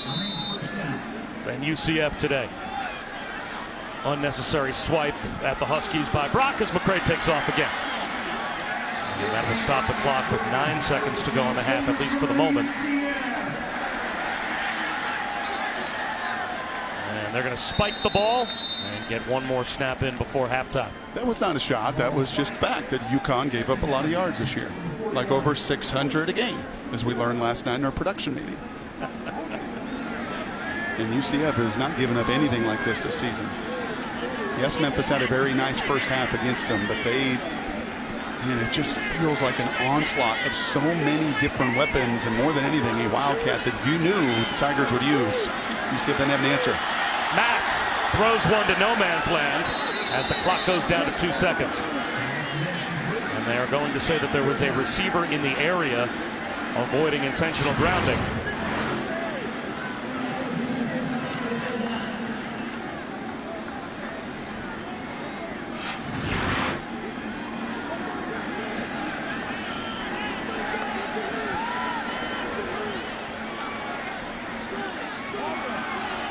McCray will pad the stats before halftime, and that will take us to the break of this American Championship game. 17-point lead at halftime for Memphis. Time to go back to the studio. Kevin Nagandi, Jim Mora, and Jonathan Billman. Guys. This is Dr. Pepper Championship Week. Welcome back to the 2018 American Athletic Conference Football Championship game here on ABC, presented by Jared. It's part of Dr. Pepper Championship Week. Bob Wischusen, Brock Ewart, Allison Williams just about set for the start of the second half. And the question is, can UCF stop that guy? Because the numbers that Memphis put up running the football in the first half were historic.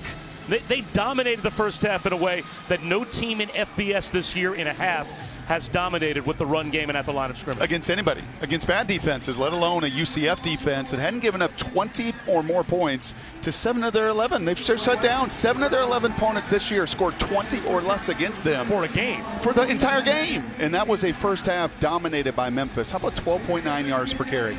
It's not very often that we got to pull the calculator out to try to figure out in the first half of action, but 12.9 yards per carry as a team That Wildcat was dominant throughout. Randy Shannon, his defensive staff, and a lot of work to do at halftime to make some adjustments. Technique? Is this just a test of manhood at Yes. the line of scrimmage in the second half for UCF? Yes and yes, because in this first matchup, it was adjustments, it was penetration, it was stunts, it was getting into the backfield that slowed things down up in Memphis. And there's going to have to be some scheme, there's going to have to be technique, and then it's going to have to be relentless energy from everybody defensively. We'll see what kind of field position UCF ends up with to start off the second half. It should be pretty good field position, if not for the flag that has been thrown.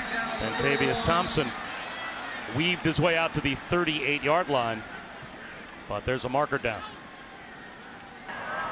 During the return, holding, receiving team number 6, 10-yard penalty, first down.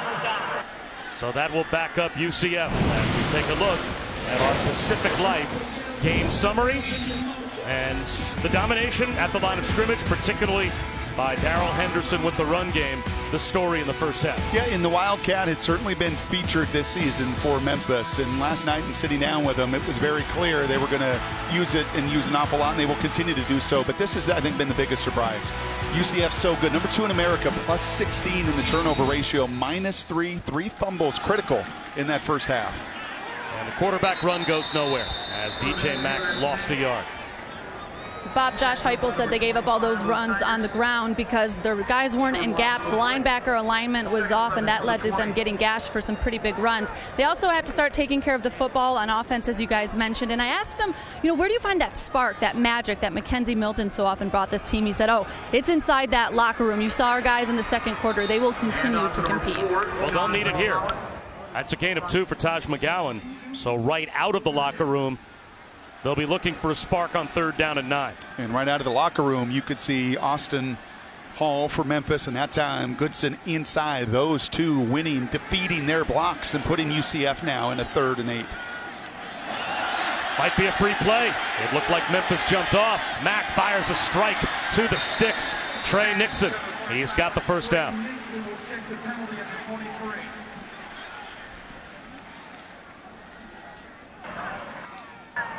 Offside.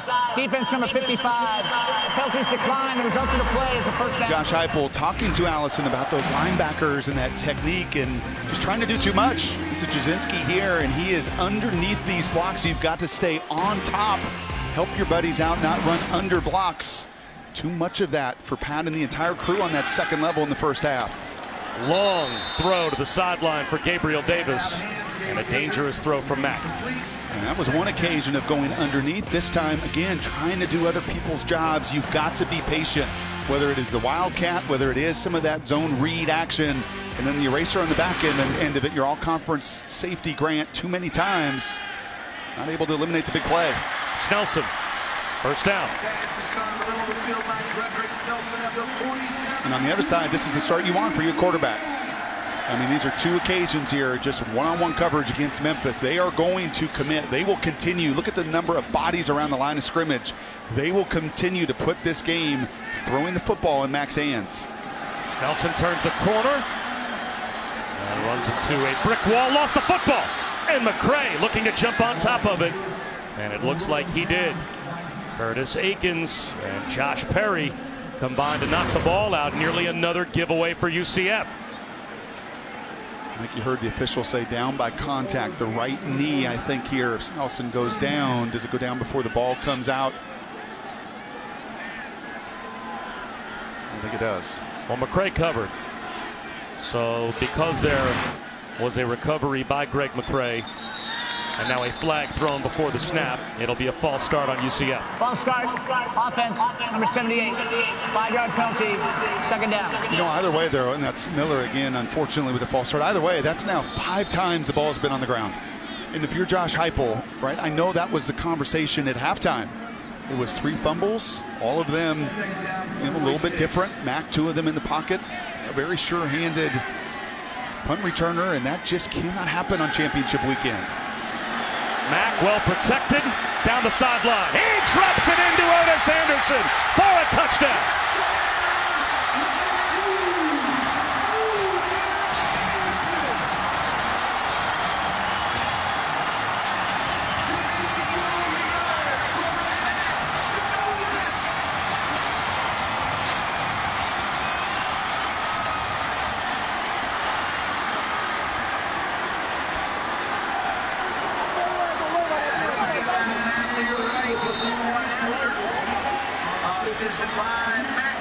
Anderson's third receiving touchdown of the season. Josh Heupel told us Otis Anderson has been their best dual threat guy, and maybe the best dual threat guy he's ever been around. Well, this was a high-risk throw down the field. You can see the safety, Josh Perry, right there. And these safeties have had a hard night on both sides of it with some of their angles. You know, you play that center field spot just like a center fielder, right? The good ones get such great jumps on the ball. They take tremendous angles. That time, Josh Perry thought he had 6. He undercut it. He took a bit of a bad angle. It's an empty feeling as it sails over your head. And Otis does exactly what Josh Heupel told Allison. This team will respond, and they will. And you don't need one halftime speech to prove that. You've got 24 games of equity over the last 2 years in battling back, in facing adversity. And I think, without debate, the most resilient team in college football the last 2 years. How resilient will their defense now be? Now that you're on the sideline, you come out and see the offense get a big play touchdown to open the third quarter.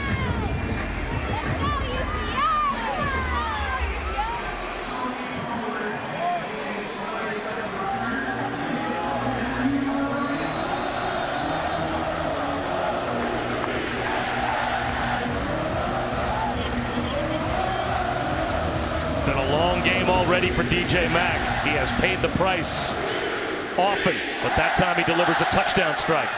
And this one goes past Tony Pollard for a touchback. Well, this season, for every field goal and extra point made by participating universities, All-State will make a contribution to those universities' general scholarship funds. Thank you to All-State. You said to me, as that ball was on the tee to begin the second half, you said, I'll tell you what, if UCF goes down and scores, this stadium is ready to explode. Will their defense respond?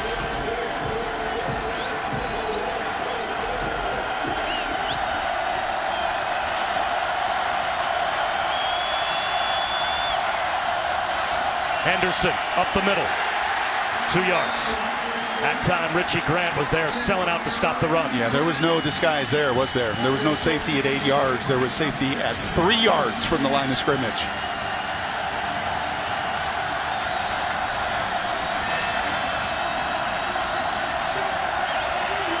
Kyle Gibson is the only deep safety back at the 40-yard line on this play for UCF. 7 players up near the box. Brady White up the sideline to Henderson. Very close to a first down, and Henderson is hurt. He's slow to get up. They'll mark him down 2 yards shy of a first down, so it's 3rd down and 2.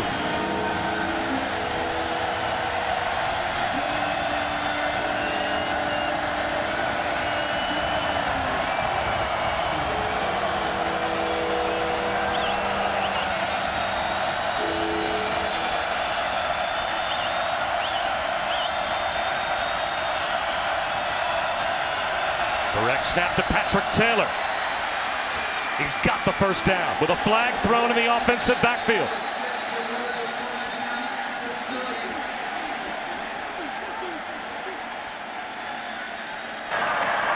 Holding, offense number 54. It's in my country, 3rd down.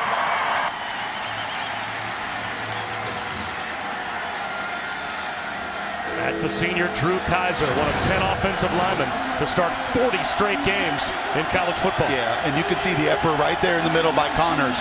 Connors, Hill, those inside guys got an earful. I guarantee you at halftime that they had to play with much more relentless push and energy, and that penetration draws a critical holding call. 4-man rush on 3rd down. The pocket starts to collapse. Brady White, he's going to try and run for it. Flag thrown in the secondary as Joey Connors made the stop. And Pat Jasinski is limping off the field.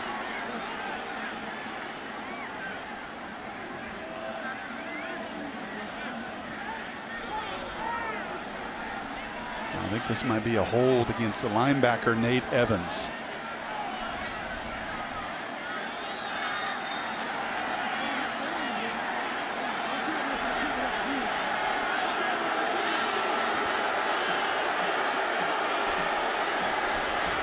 Critical call as White was brought down well short of the sticks. There is no foul for holding on the plays. There's a running play. It'll be fourth down. So the flag picked up. Yeah, and take a look at this, Bob. It's the linebacker here that is going to make contact. He is definitely going to hold, but when he holds, quarterback in the pocket still. Ooh.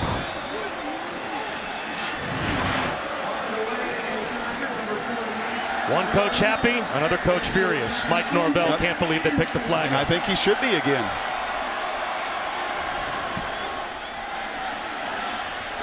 Returnable kick for Anderson, driven back inside his 15-yard line. Looking for running room. Still on his feet. Anderson down the sideline, all the way to the 45-yard line of Memphis. What a start to the third quarter for UCF.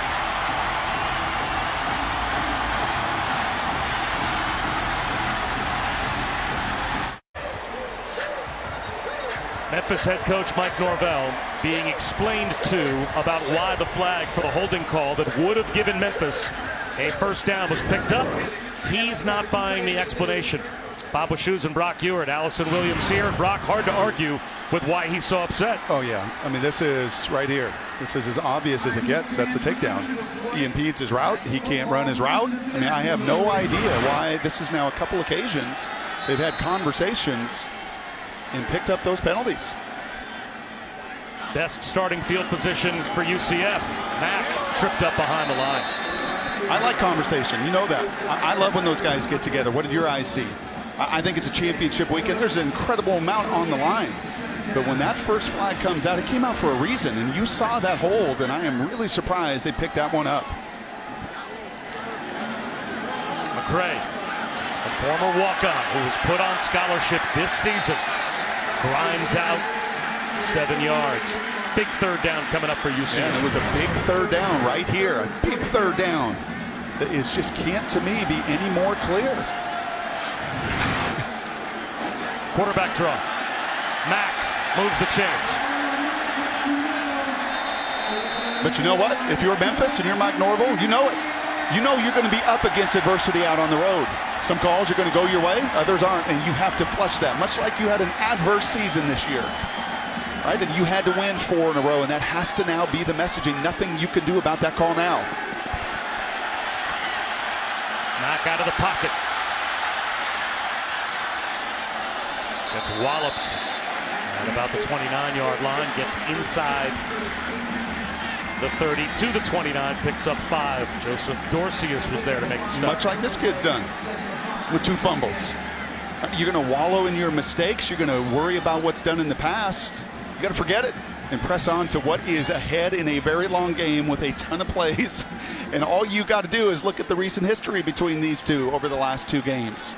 It is going to come down to the resiliency and the perseverance of these squads, veteran championship build squads, in the final 15 minutes.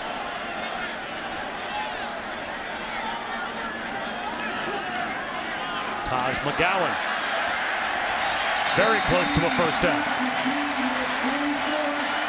And without measurement, the officials said, move the chains again for UCF. And look at that movement at the point of attack. Look at those guys. Look at the tight splits, and look at the movement created by this O-line in the second half. Mack looking for the slant. Flag out. Josh Perry bumped down Anderson. Pass interference. Defense number 4. Ball be placed in the spot of the foul. Automatic. First down. And there's no debate about this one. Josh had the touchdown sail over his head as he took a flat angle. And that time, just a little slant route and a 2-handed shove right in your screen right there. Obvious. Quite a punch-counter-punch all night long between these two. He spotted at the 18. First and 10 UCF.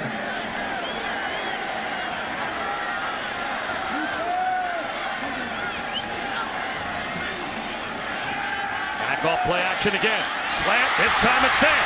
Gabriel Davis inside the 5-yard line. It's first and goal. They'll mark him down right at the 5. And there is so much commitment as Davis is hobbling with that ankle too. So much commitment. So many Tigers around the line of scrimmage. These are just simple one-on-ones.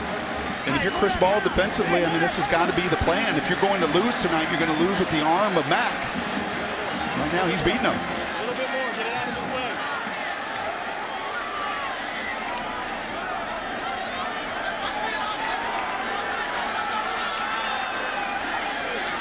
Greg McCray inside the 5. Down just inside the 4-yard line. It'll be second down and goal. Khalil Johnson made the Memphis tackle.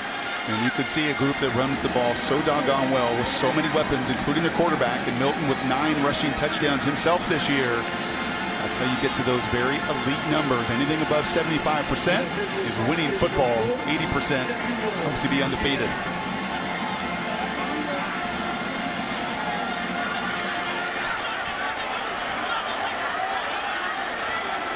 Quarterback run for Mack. DJ Mack walks into the end zone with a Knights touchdown.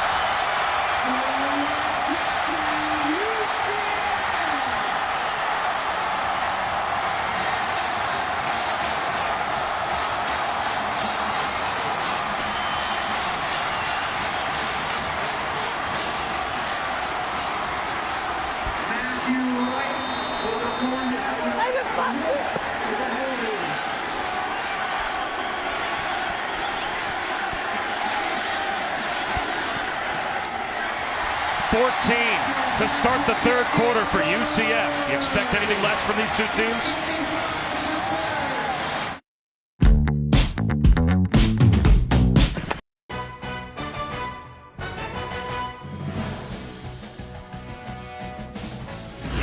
The 2018 American Athletic Conference Championship game presented by Jared on ABC is brought to you by Mercedes-Benz, the best or nothing. Pizza Hut, official pizza of college football. No one out-pizzas the Hut. And Jiffy Lube. You can do more in a jiffy. You cannot distract UCF Stair Kid. Just can't be done.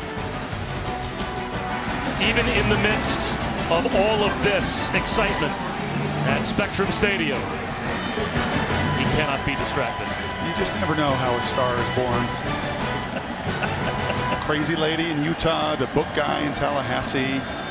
So this young man, stars born all college season. The bounce house still can't distract the stare down kid.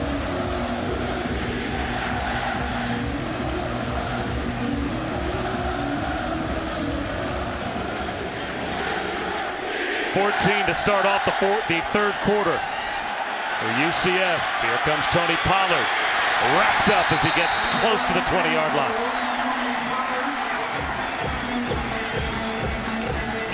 Now for Memphis, there has to be a feeling on their sideline of A, guys, we are still in the lead, and B, we have owned the line of scrimmage for the most part this game. But where does this dominance in the third quarter come from for UCF? Well, you see it. You see the energy. You see the adjustments.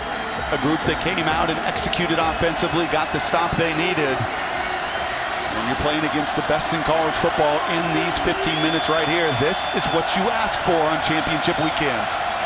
And the Tigers lining up to go back to their bread and butter. And that's Darrell Henderson to take the direct snap. They didn't get the playoff. They did not get the playoff. It'll be a delay of game to start off the drive. Before the ball is snapped, delayed game. Offense. 5-yard penalty, first down. And Mike Norvell wanted the play clock adjusted. He was not going to get it. And again, those are the challenges. You love Wildcat, and the benefits far outweigh some of the risks sometimes. But a running back toward quarterback that's not always aware of that play clock and trying to have the sense of urgency you need in this building.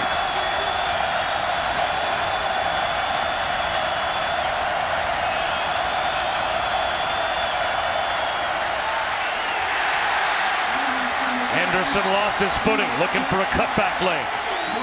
Second down and 15. Just look at the force right at the line of scrimmage. I showed you shot after shot we did in that first half of Velcro. of that line of scrimmage being reasserted 2, 3, 5 yards down the field. Not so much here to begin the second half of play.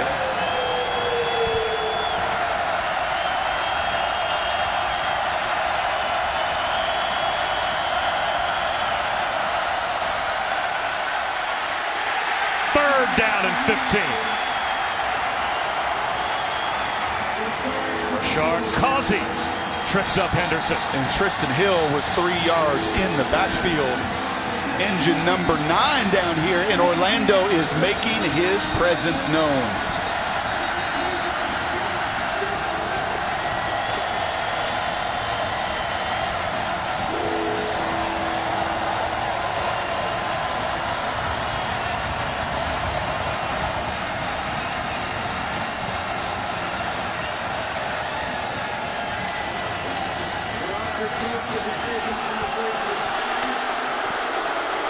And the crowd now reacting as the Mackenzie Milton jersey providing inspiration on the UCF sideline.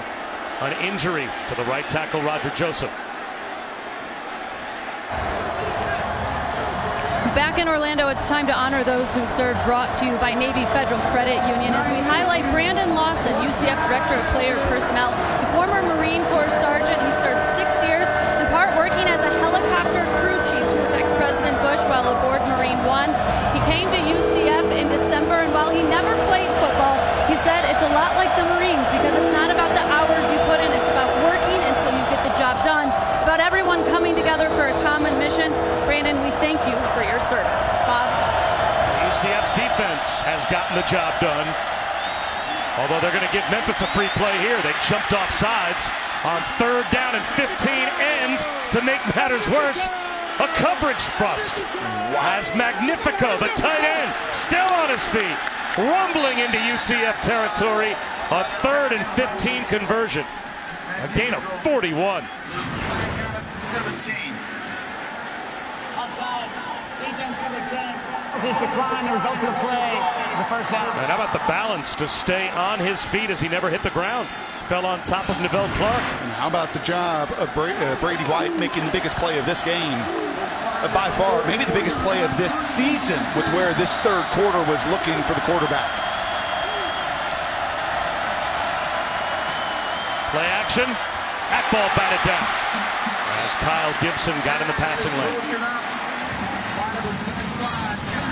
Yeah, this may have been picked off if this ball does not get tipped here at the line of scrimmage.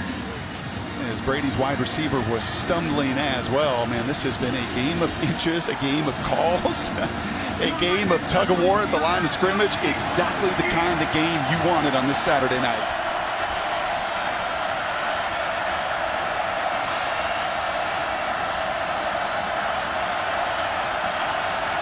Tony Pollard wants the football and finds a cutback lane.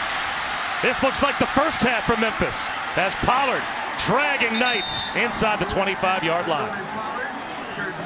Now here's going to be some of the danger with this adjustment. You are going to have now 8 Knights around the line of scrimmage within 5 yards.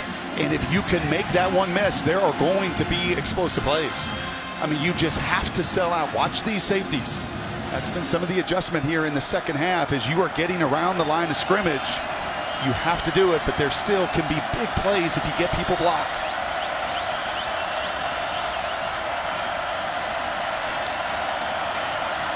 Patrick Taylor. Strong run on first down. Close to the 16-yard line.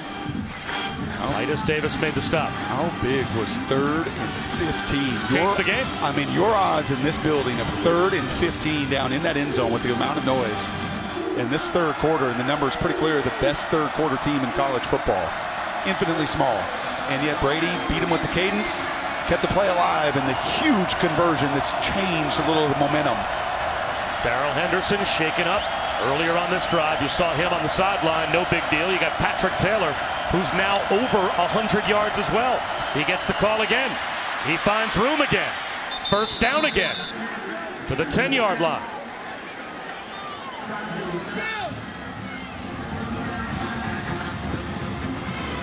And with the nose of the football touching the 10-yard line, it is 1st and goal. That was a really nice job by the backup right tackle, Scotty Dill, who was in the game. His pops played 10 years in the league, had to love that block. He is in for the injured Joseph as well, and he set the table on that one.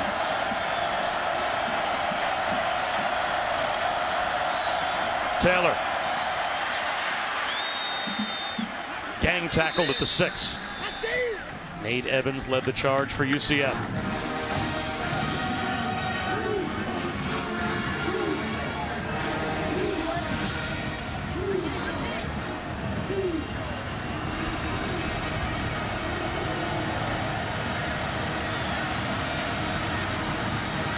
Darrell Henderson back in for the Tigers on 2nd down and goal.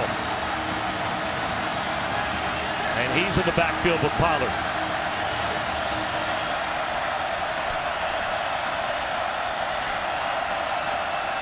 Henderson with blockers in front.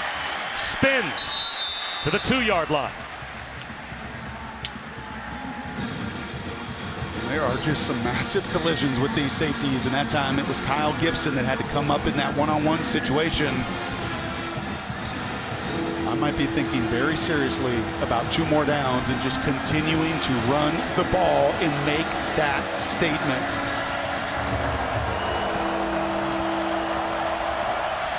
Third down and goal.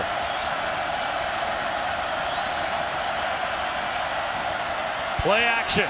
White across his body. Leaping attempt made by Coxie. And he couldn't haul it in. Now what do? It is 4th down and goal at the 2-yard line. And it looks like Mike Norvell's going to take some points. He's going to send his group out for a chip shot field goal after Coxie had that opportunity, had a touchdown, and he's going to try and stretch the lead to 6 with Riley Patterson.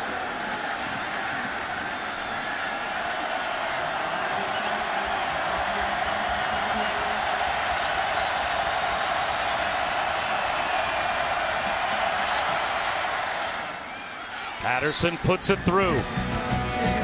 A 6-point lead in the championship game for Memphis.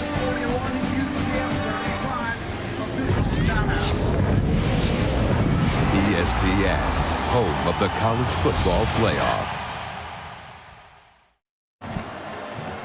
We'll have the 14th annual Dr. Pepper ACC championship game tonight here on ABC between Pitt and Clemson. 8 Eastern. The ESPN app will have it as well, so you can watch anywhere. If Clemson wins that game, they will be in the college football playoff. If UCF can come from behind and win the American championship game, they would play once again in a New Year's 6 bowl game. And once again, Brock would have at least that argument to be made about maybe an expansion of the playoff. Why are we not given a chance to get into the top 4 as an undefeated team? But they still have to overcome Memphis over these next 17 minutes to get it done. I think we all wonder, could they overcome the loss of Mackenzie Milton emotionally, physically, at the quarterback position?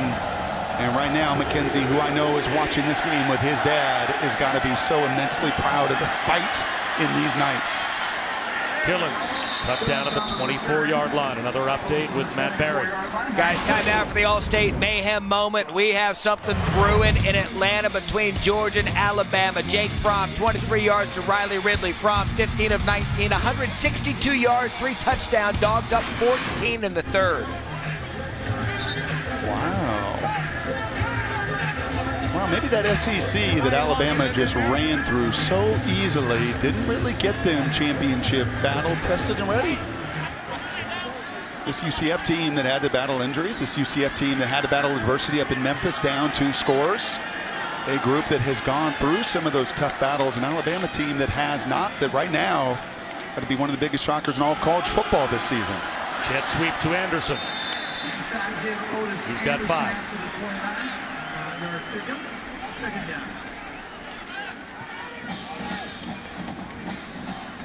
It's amazing how loud this place is. What great fans. How loud it is when their defense is out there, and you can hear a pin drop at times. And they're on offense tonight. Kudos to this fan base.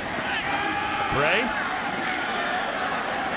About a yard shy of the 1st down. It'll be 3rd down and 1 for UCF. And you're right, nothing tells you that a crowd is more educated than when they know when to be loud and know when to be quiet. They're going to get loud now as Mack pushes the pile for a first down. Was that Corso in the night suit, or was that their mascot, you know? Lateral move. Okay.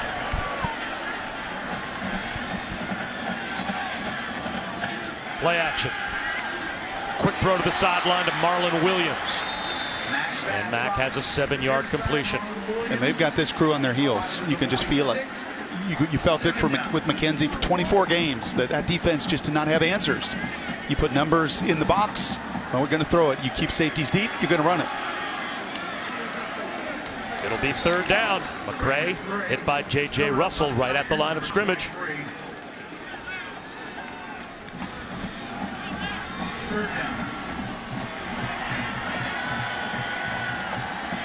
Can Memphis get a stop? Quarterback draw. Mack gets a block, but he is upended before he can get to the line to gain. Great play by the corner, T.J. Carter, to get to the ankles of D.J. Mack. Now 4th down and a yard, and UCF is leaving their offense on the field. They don't have to run another play before the end of the quarter. They can take the time to make this decision, and they will. Can you imagine a potentially more dramatic way to start off the 4th quarter of a championship game than 4th and 1 on UCF's own side of the 50?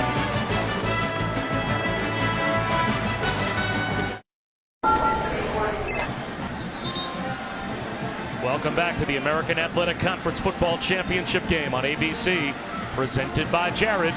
It's part of Dr. Pepper Championship Week. Start the 4th quarter with 4th down and 1. That was just confirmed. Yeah, a little confusion here because of where the marker is. The official line at the top is at the 49. Okay, that is the line. Unfortunately, the marker down here is at the 48. So there was confusion, I think, in this building. The fans reacted, but the official line to gain at the top of the screen had it exactly right at the 49. And this spot is right for the 4th and 1. And how about this decision to go for it for UCF on their side of the 50 to start the 4th quarter? Greg McCray gets outside. Inside the 20. Down to the 2-yard line.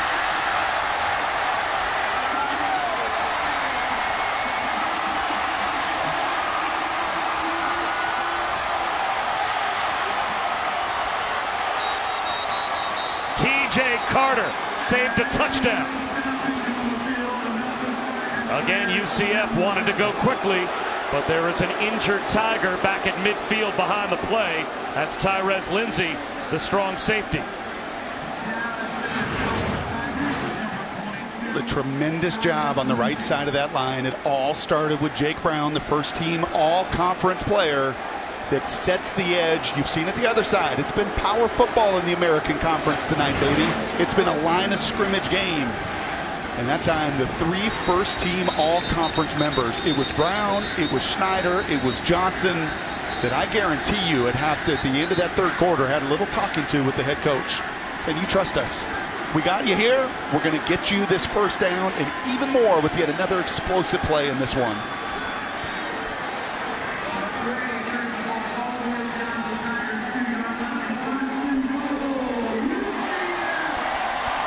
UCF team that gave the ball away 3 times in the first half.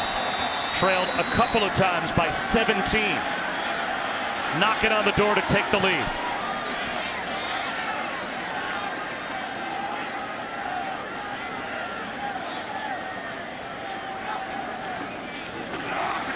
Quarterback run.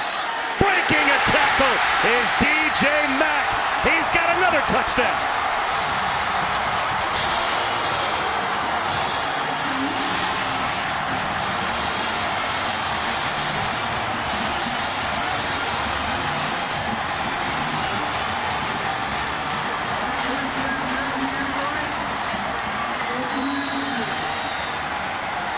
Strong. He's real strong. That is a one-on-one with the middle linebacker, Curtis Akins, right there in the hole. The biggest hitter, one of the strongest defenders for Memphis, and he can't bring the confident quarterback down. UCF leads. Filling in for Mackenzie Milton, the redshirt freshman, gives them the lead.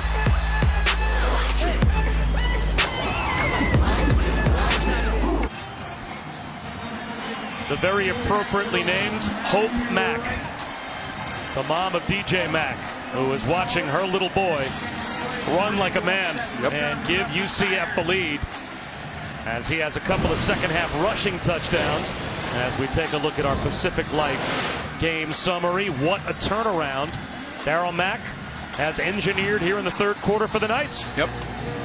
And you can feel it, and this building feels it, even when they were down.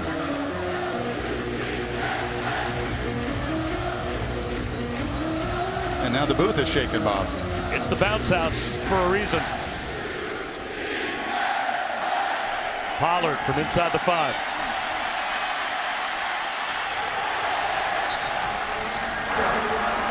So guys, Darrell Henderson looks like he may be making his way back out onto the field, at least joining this offensive huddle. He did have a heating pad on his right calf and right shin, so we'll see if he is able to go if he's 100%.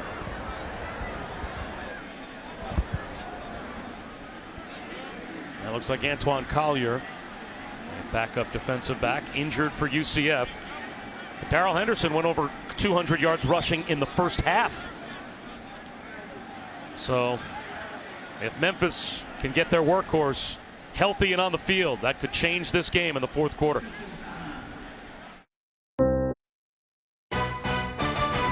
The 2018 American Athletic Conference Championship game on ABC is presented by Jared.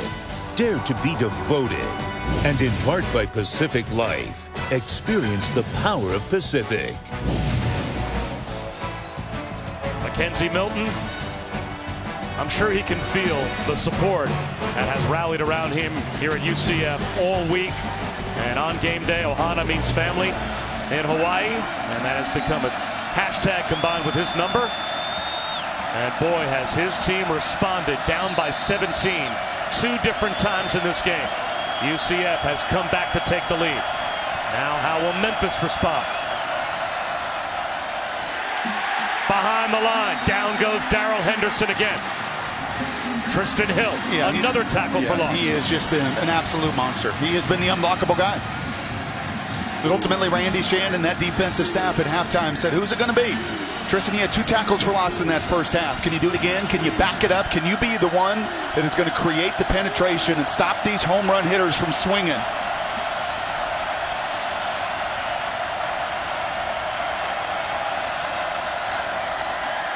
Brady White, nice hook up to Magnifico, the tight end, and he runs for a first down.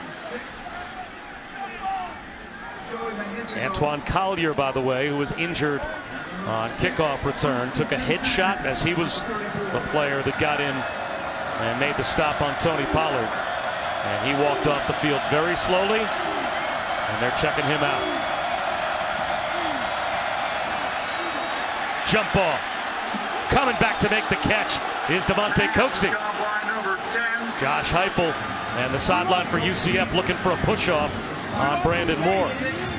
It's a pretty good response here from Mike Norvell. I love the play calls back-to-back. You're letting them both fight just a little bit. Now you got to let them play. Let them play. That's Brock Ewart. I'm Bob Wischusen. Allison Williams with us here as well.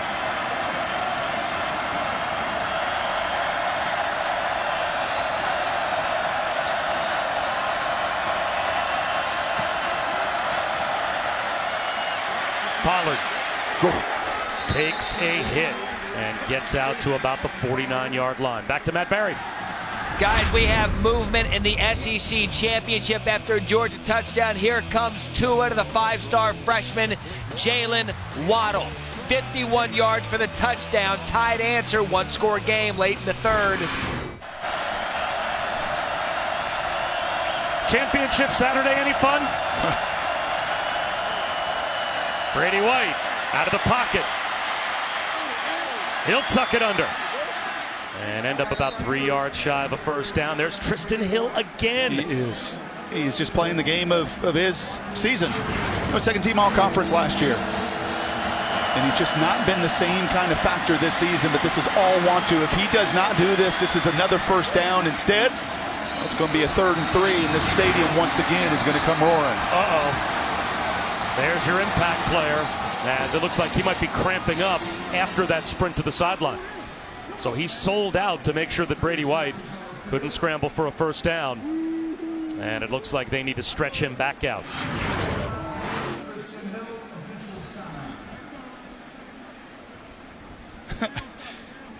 No, there's no gas left in the tank. That's exactly what that is.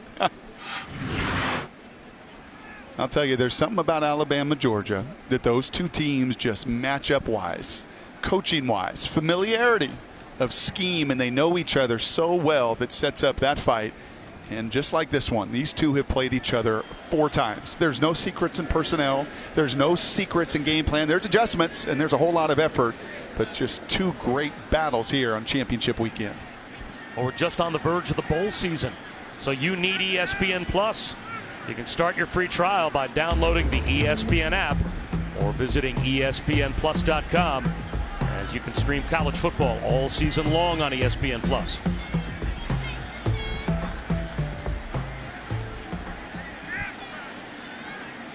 Well, they're still trying to stretch that right leg out, as you can only explain why he went down as maybe that right leg cramped up, or he just needed a rest.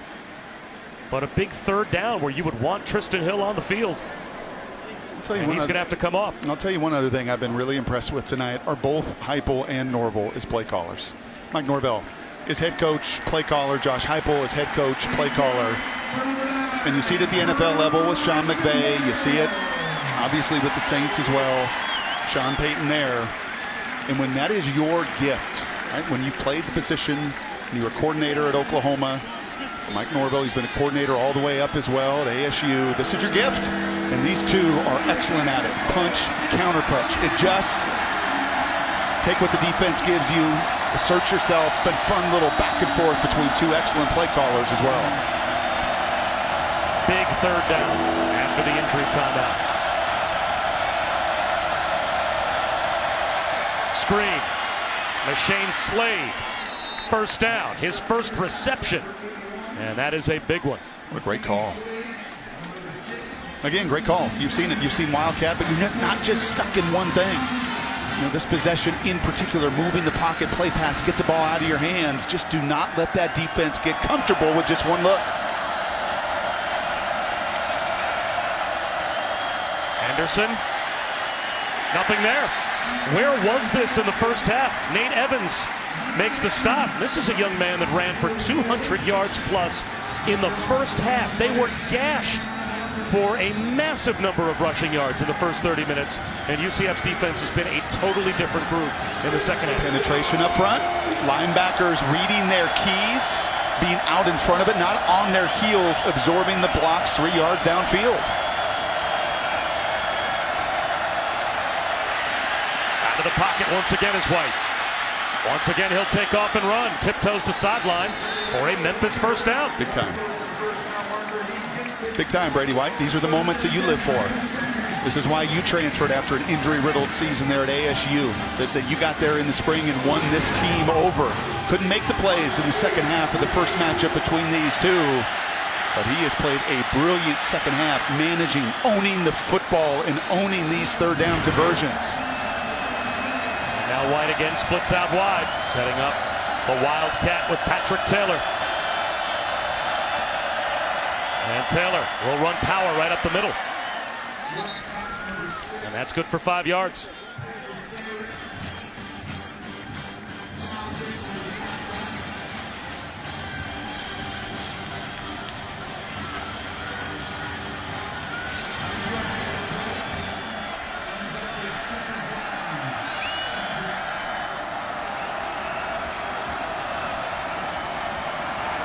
Tenth play of the drive.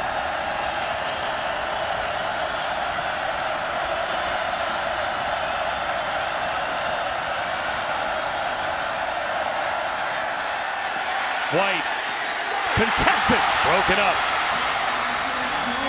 Tony Pollard, the intended receiver, and Rashard Causey read it, jumped the route, knocked it away, and sets up 3rd down and 5. Just a little bit of hesitation here, and an excellent job by Causey. He is all over. Look at his eyes in the backfield there. And nearly the game-changing turnover that UCF has gotten all season long, and Brady got away with one.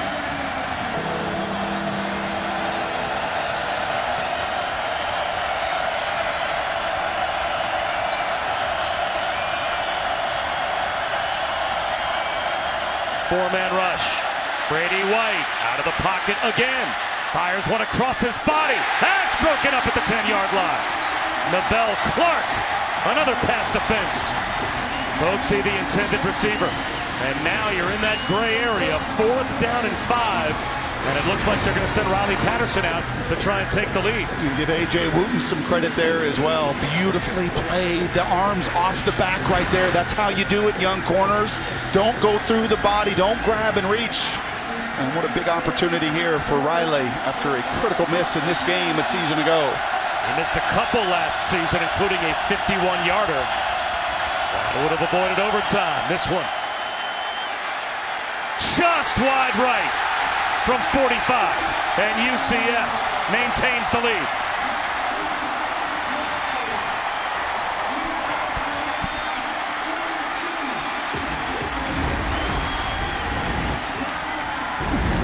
Just that close to Memphis going back on top.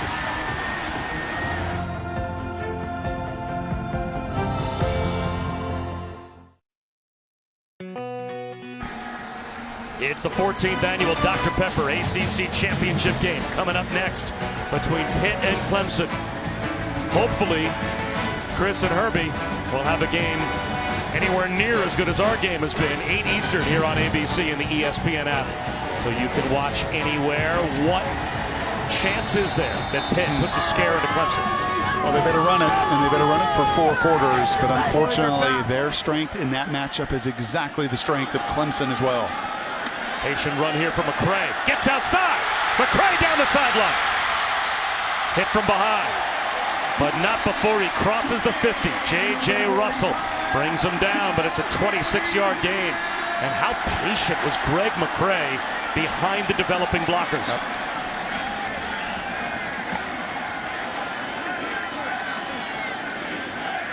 Jet sweep. Anderson. This time, nothing there, lost a yard. Memphis defensive coach is telling their guys, you just need to get a takeaway. They want to bust out that turnover rope. They're telling them if we can just get the ball back, and also adding, if we want to be champions, champs get back off the mat and they keep swinging. Mike Norvell coming over and telling his guys, we're going to go out there and we're going to finish this thing. Let's see if they do.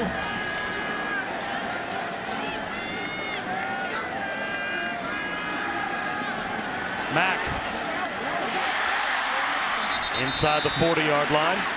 Out of bounds at about the 38 is the Ole Miss transfer, Trey Nixon. 3rd down and 3. Can Memphis get a stop? That'll be a false start. That's a big penalty. Now it'll be 3rd down and 8.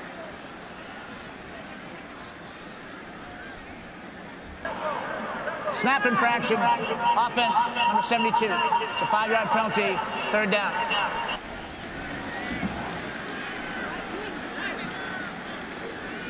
Penalty goes against the ice. Mark it back to the 43, 3rd down and 8. 3rd down and 8. Is this 4-down territory for UCF? Maybe depending on what happens with this play.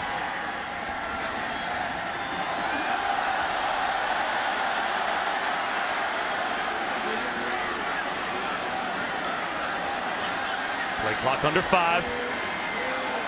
That gets the snap off. It's Killins. 1st down and then some. Well, you wanted it. And on the sidelines there, as Allison was just reporting, here you go. This is about your identity. Who wants it a little bit more? And look at UCF continue to come right back to the line again. They go quickly. Taking a shot towards the back of the end zone with a flag down is Mack. Well overthrows Trey Nixon. But Memphis tried to sub. And UCF kept their 11 on the field. So the officials, they put the ball ready for play. Substitution infraction, 12 men on the field for the defense. It's a 5-yard penalty, 1st down. It wasn't even close. I mean, that just simply was not even close for Memphis there defensively. I don't know why Mike Norvell thought he could sub. UCF did not. They caught them clean.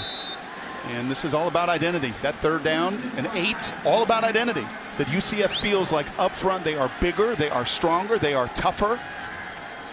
And I love that call from Josh Heupel as well. And all those first-team all-conference players putting on Memphis. Mack pulls it back. He'll take off and run again. And that's a first down. Into the red zone to the 17-yard line. Curtis Aiken spun him down. And I'll say this too, this is nearly 600 yards of offense now for UCF, and if you thought this was just a one-man show, you thought wrong.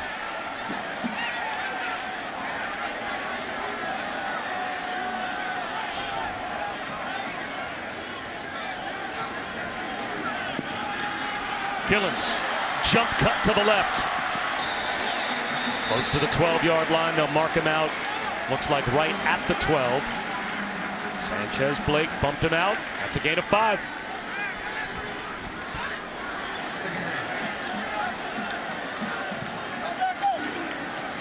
Gillens up the middle. First and goal at the 2. They're just moving. I mean, there is no answer. Look at it. He doesn't care that he gets hit. And we've got an injured Tiger that the crowd is going to react as if this is a slowdown technique. With Memphis on their heels, he's got a flat tire. We got a guy out there without a shoe.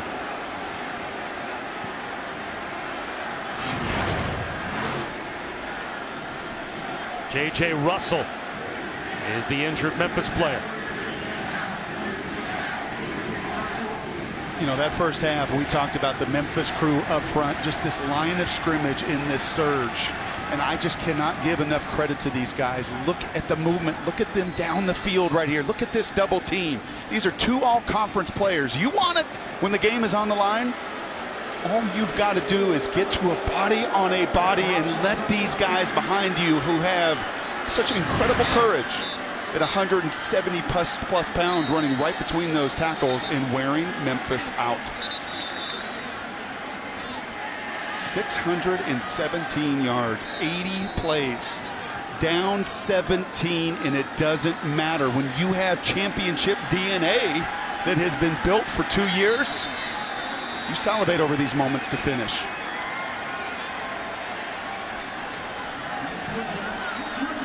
First and goal at the 2.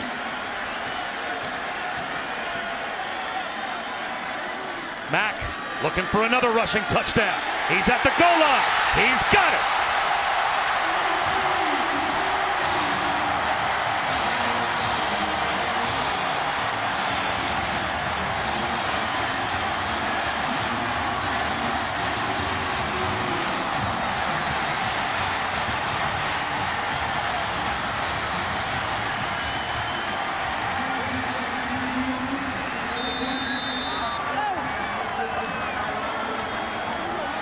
Still only a 1-possession game, even if Wright makes the point after, but 6:37 to go. And now UCF has their largest lead.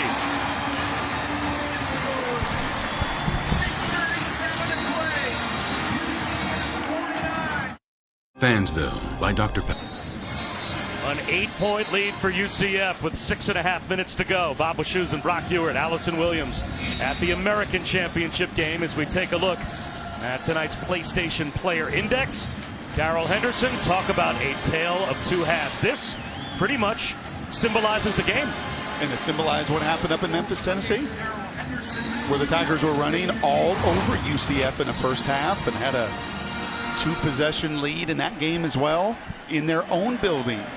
And they just could not finish. And that's been the case 12 of the last 13 times, and more importantly, the last 3 times over the last 2 years in this battle royale.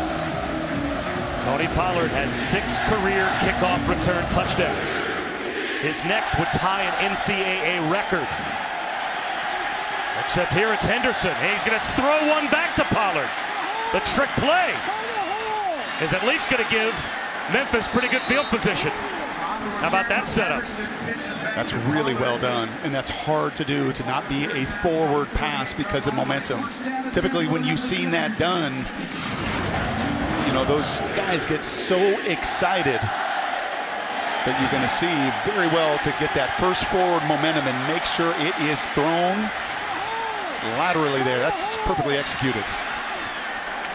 Does that give Memphis a little bit of momentum? And what is still a one-possession game, they've got all 3 of their timeouts, so they could conceivably get the ball twice in the last 6.5 minutes. Here we go.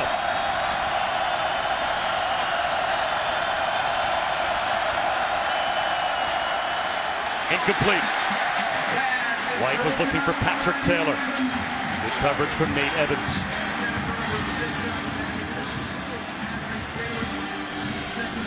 There's just got to be a double move at some point here for Mike Norvell. This group is just playing so downhill defensively that at some juncture in 6 minutes, you've got to use that aggressiveness against them. It's a Wildcat snap instead. Taylor for 2 yards. 3rd down and 8. And those are the safeties. Those are the players that are just down there. But said enough and give credit to Randy Shannon and his defensive staff that have made these kind of adjustments all year long.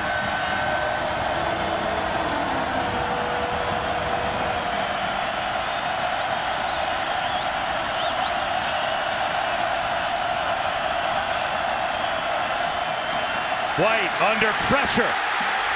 He's going to go down. Titus Davis collapses the pocket. And here comes the punt group. No choice for Memphis with their timeouts to do anything here but kick it away. Yep. It's 4th and about 15.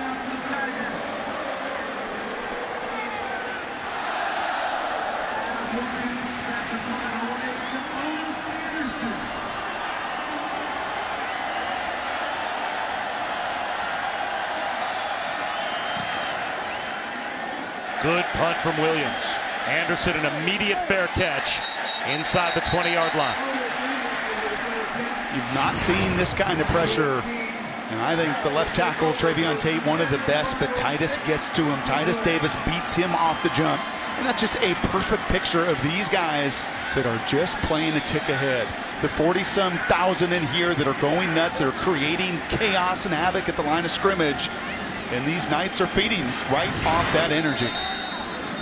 And you can tune into the ESPN app for our post-game trophy ceremony immediately following the American Championship game.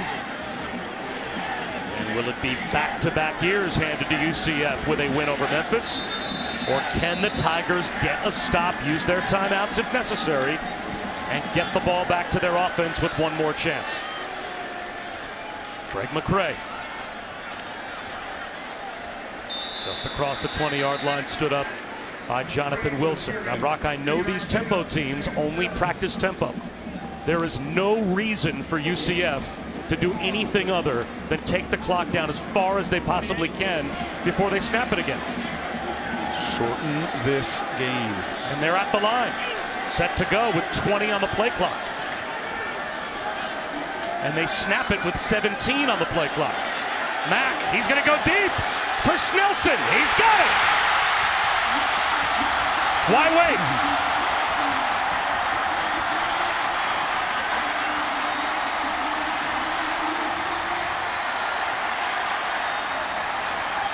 They never take their foot off the gas pedal. Nope. What a big time throw. What a big time second half here from Darryl Mack. What a response. Bob, it is one thing to watch this team from afar, and I know Kirk and Chris felt it when they were in here just a couple weeks ago as well. It is quite another to experience the resilience, and Mike Norvell knows well, far too well, the kind of champion he is competing against. Here's McCray. At that time, they did take the clock down as far as they could, and now the timeouts will start to be used by Mike Norvell as Memphis will call their first with 3:51 to go. Sports Center with Kenny Mayne and Michael Eaves tonight after the Mountain West Championship game. Some of all the highlights, post-game coverage, and reactions from Championship Saturday. Plus, which teams have played their way into the college football playoff. SportsCenter after Fresno, Boise State on ESPN and the ESPN app. Later on tonight. Well, I'll say this. In that Alabama game, and Tua looks like, again, he is banged up and injured. And much like they've had to respond to some of the best player in college football being out, and Mike Norvell knew that Mackenzie Milton was out, and Memphis, like so many around college football, sending their will wishes, sending the football, sending a response to Mackenzie, who is watching this game. And I'll raise my hand is one of many that wondered, what was this team going to be like without their William Wallace? Well, I'll tell you what, they have answered it. And Darryl Mack has answered it. And the rest of this crew has answered it with well over 600 yards of offense and 346 tonight by Mack.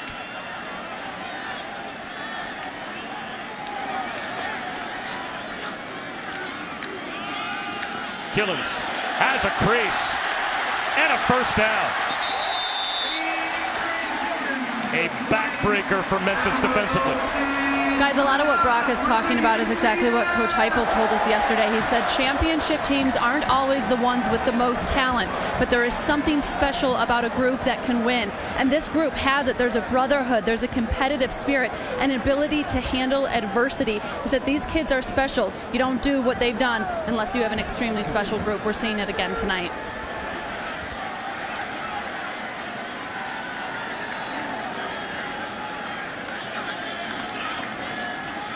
Killins tries the left side. And he gets down inside the 15-yard line, and now another timeout will be called by Memphis. You know, and I've said to you before, Bob, give me an offense and give me a team identified by their offensive line. You just can't do it better than this. These are two first-team conference players, and you just don't do it better than that. I mean, that is absolutely textbook. There is nobody in college football that can run this play better than this action right here. That counter football, first team all conference, first team all conference, first team all conference, second team all conference. For those committee members that sat in that room last week and said, you know what? Yeah, I know they're 11-0. I know they've got some good players, some really good backs. You know what they've got? They've got one of the most phenomenal offensive lines that have played together for 3 years. They have got a heart of a champion that does not matter what they're up against. And when they lose, their wizard, their warrior, what do those big guys do tonight? What do? Against a really stout Memphis front seven. They took this game over, and they carried a redshirt freshman who also really came to life, and I know wanted to so badly for his friend who's watching at home. And they've piled up 687 yards of offense and are in position to put this game away. Memphis has to get a stop. Killins gets to the 10. It's another first down. He has stood up at about the 6-yard line. But now Memphis only has one timeout left. And this will take us inside of 3 minutes to go with a fresh set of downs for UCF. And if Mike Norvell was more proud of his team a week ago against Houston than he's ever been, I guarantee you, Josh Heupel has won all 11 this season and won a pretty big one up in Memphis in the rainstorm. But this is going to be the most meaningful for him, bar none. Bar none. The country question, the committee question, how good is this team? Are they just about one guy? In committee, they are not. Play clock winding down, and Heupel wants his team to line up and snap the ball. Killins. Turn back just inside the 5-yard line. And now Mike Norvell has no choice but to spend his final timeout with 2:33 to go and hope for a miracle. You know, it was a couple years ago. Remember Ohio State lost Braxton Miller. Oh man, the other guys go down. JT Barrett set all the records, more touchdowns than anybody in the Big Ten. And then what happened? Oh, that guy Cardell Jones came in. Wow, they can't win with a second or third string quarterback. Are you sure? Are you sure? Did you think it was just about JT Barrett, or was it about that whole championship fiber of that place and that culture? And they answered the bell. And I think tonight in this building, this program has as well. And they're a couple minutes away. No timeouts left for Memphis. If they finish this deal here, I guarantee you, I saw him in the Peach Bowl. I called that game. You know, Allison was there as well. Auburn, NFL guys galore. NFL running back, NFL tackle, NFL linebackers. Oh, surely UCF couldn't match up with them, right? In the Peach Bowl? Well, ask Gus Malzahn, Kevin Steele, about that game. And what they have shown tonight is they are far from a one-man band. Darrell Mack has thrown for more yards in this game than Mackenzie Milton has thrown for in any game this season. And he's going to try and run for another score here. And he's got it. 4 rushing touchdowns for DJ Mack.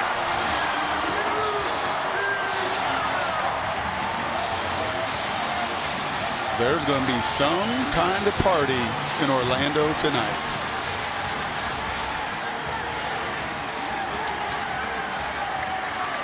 And Teresa Milton and Hope Mack, quarterback moms, I know them. It's a hard spot to be sometimes. And you can see both of them so thankful for this opportunity, for this building, for Mackenzie at home with his dad, and for mom cheering on her boy, who fumbled it 3 times in that first half. It could have very easily gone into a shell, and boy, did he not. 5 second-half possessions for UCF, 5 touchdowns. And 4 of those 5 touchdowns scored by DJ Mack. Yeah, I can imagine right now, there's people all over college football watching this game. It's kind of the cool thing about championship weekend, right? There's just a few games on. And Scott Frost and his staff, I bet you in Lincoln, Nebraska right now, are watching this game wherever they are, if they're out recruiting or they're together going, man, these kids are so stinking tough, so proud of what they did a year ago, and then to build on it once again. And for Mackenzie and his dad in their living room in their home right now, back after 3 surgeries this week, after the catastrophic injury, after all of college football, Mackenzie, that is so rooting for you, and you will come back again. I really believe that. And then for the naysayers that were really hoping that this would end for UCF, that they just were a one-trick show, that they just really weren't that good. I'm sorry, naysayers, they are that good. And they're 2 minutes and 29 seconds from winning their 25th in a row, and doing everything that they can possibly do on their schedule to prove it.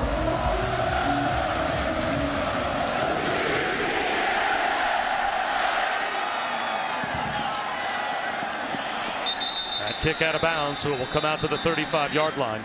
And UCF this season has lived off of takeaways. They have lived off of dominating the plus-minus ratio. Well, look at today. FBS teams coming into today's game, if they were -3 or worse, 14 and 114. And what is UCF today? -3. And they've got a 2-score lead with 2.5 minutes to go. In a championship game against arguably the second-best team in your league. And I'm going to tell all of you right there in that picture, you had something to do with this tonight. Your energy never ceased. And you never doubted in this building, and your defense fed off of it. Brady White. Incomplete through the hands of Patrick Taylor.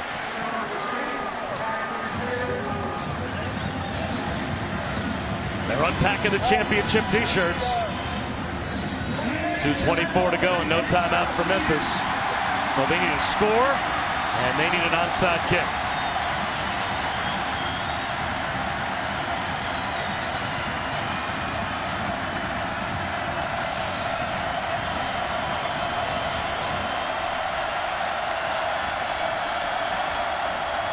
Play clock under 10. And the Tigers trying to get lined up.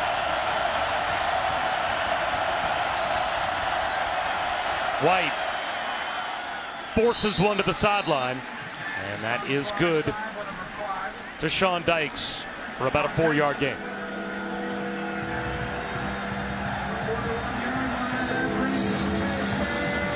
They'll give him forward progress to the 41 for a 6-yard gain.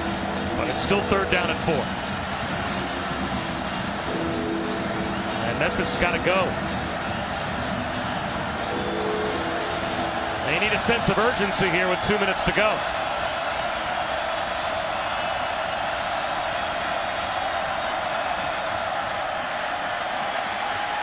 Brady White out of the pocket. He's going to run for a 1st down. That'll stop the clock with 1:49 remaining. He's sure done an excellent job of that here in the second half, hasn't he? Of just continuing to buy some time. He's put together a really nice season. He had an enormous 3rd and 15 to keep this game close, to stem some of the tide here in the second half. He's still got a minute 49 to do some damage. To show a sense of urgency. Seam shot is there for Dykes. That's a first down to the UCF 34-yard line. Clock stops just for a moment. 19-yard gain. Can they get one in the end zone and still have enough time on the clock to at least have the hope of an onside kick?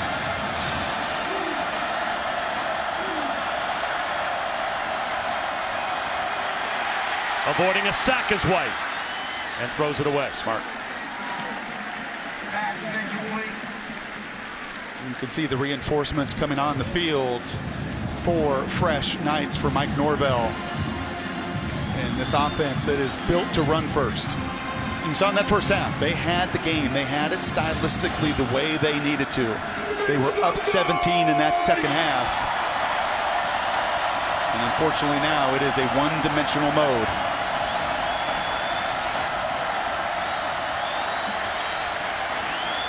White wide open, making a first down catch at about the 19-yard line. Here's Mashane Slade. Mashane Slade moves the sticks. 1st and 10 Tigers from the 19.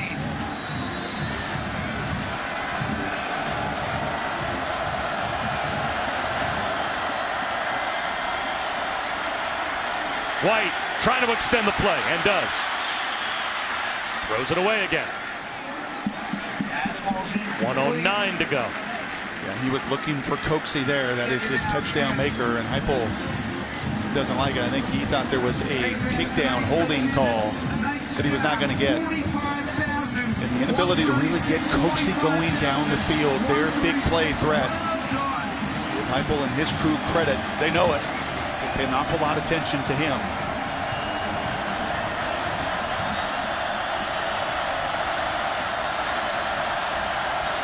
UCF brings a blitz. White steps up, and he gets tripped up and goes down. Back at the 25-yard line. Causey gets the sack. And now that will cost Memphis valuable seconds. And I like that call. What a great call from Randy Shannon here. No longer just rushing for a perfect nickel blitz. And in one-on-one situation, beating Pollard for the sack was Causey. Enormous. All the time coming off the clock before 3rd down. White, long throw to the sideline, and it will come down to 4th down with 40 seconds to go.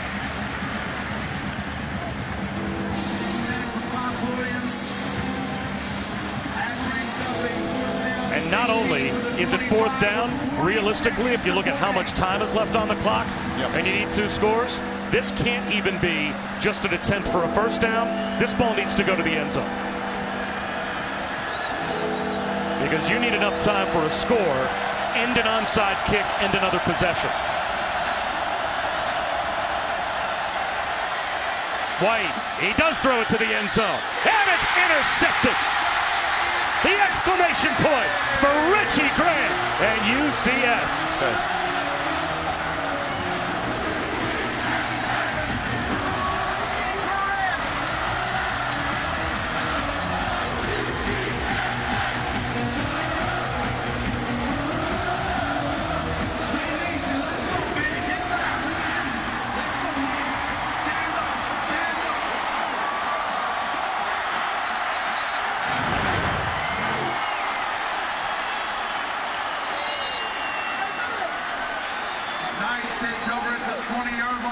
Interception of Richie Grant. It'll be 1st and 10 with 33 seconds to play.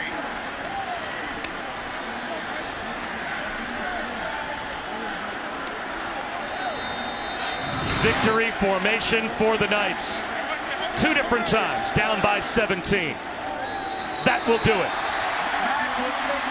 For the 2nd consecutive year, the American Championship game is won by the Knights over Memphis.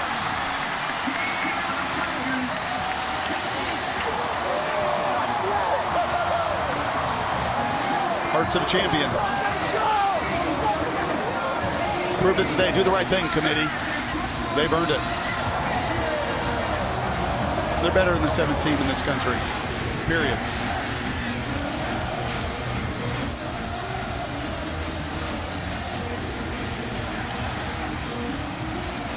Is that Mackenzie Milton being FaceTimed in by Mom, getting to experience with Mom the scene here at the Bounce House. That's amazing. UCF 56, Memphis 41. Let's go down to Allison. Coach Heupel, your team was down by 17 at the half without your star quarterback, Mackenzie Milton. How did they battle back to become conference champions? Man, this group handles adversity better than any group I've ever been around. You look at what they did this past season, what they did this week. This is a team of champions, man. They deserve everything. They've earned it, man. What changed in the second half? The first half, you struggled to stop the run, the fumbles. What changed? You play assignment sound. We had great communication, all three levels defensively, defeated blocks, went and made tackles. Offensively, we took care of the football, and that's how you go light it up. So you're conference champions. You know you will play in a New Year's Six bowl game, but beyond that, the rest is out of your control. What do you say to the College Football Playoff Committee members? This team, you look at what this program's done for 2 straight years. This team's got a heart of a champion. They deserve the opportunity to go prove it on the field. Josh, thank you. Appreciate it. The Miami Hurricanes in the early 2000s, the 2012-2014 Florida State Seminoles, and Alabama from 2015 to 2016, and UCF. Those are the only 4 programs that have had, at least in this century, a winning streak of 25 or more games. That's the company UCF is keeping. Can I just say thank you, college football? I'll sign up for championship weekend anytime. For Allison Williams and Brock Ewart, I'm Bob Wischusen. Tune to the ESPN app for our post-game championship trophy presentation. Good night from Orlando. Back to Kevin Negandhi. Bob, thank you so much. Freshman Trevor Lawrence and Clemson seeking their 4th straight ACC title. The number 2 Tigers will face Pitt, top of the hour, and that's where we will see you to get you ready for the nightcap here, Championship Saturday on ABC. Gosh, that was incredible. And now for the presentation of the 2018 American Championship Trophy, the Commissioner, Mike Areska. First of all, I know that as far as the UCF team is concerned, this one was for Mackenzie Milton,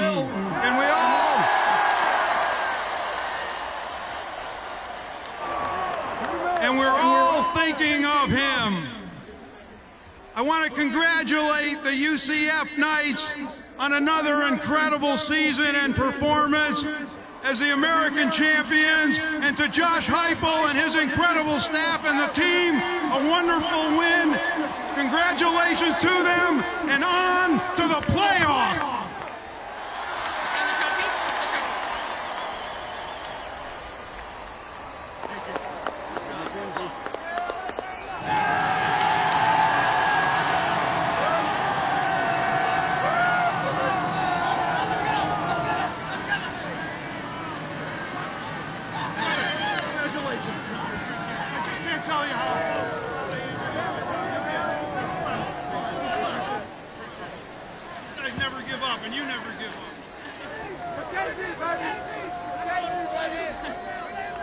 Coach, down 17 at the half.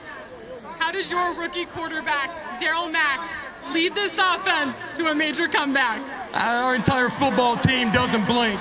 They just compete, they play the next play, and they believe in the guy across from them, and they're going to play for 60 minutes. DJ did a heck of a job. All 3 phases of the game competed their butt off, and that's why we're able to be champions. Your defense stepped up and gave this team a chance to win in the second half. What changed at halftime? Coach Shannon and defensive staff did a great job of making some adjustments. Our kids got dialed into their assignments, their keys, started defeating blocks and making tackles in space. You look around this stadium, you see the number 10, you see the Lays, and you see the word Ohana. Why was it important to send this message to Mackenzie? KZ's been a huge part of this program since he got here. He's a heart of this football team, heart of a champion. He's got a warrior spirit. He's on his way back right now. We can't wait to have him back and part of what we're doing. but we're just so happy that we could get a win, not just for KZ, not just for Knight Nation, all right, but the entire UCF and the state of Florida. 12-0, 25 straight for this program. What is your message to the college football playoff? If you win 25 straight games, you got a heart of a champion. You deserve the opportunity to go earn it on the field. Thank you, Coach. Congratulations. I appreciate it.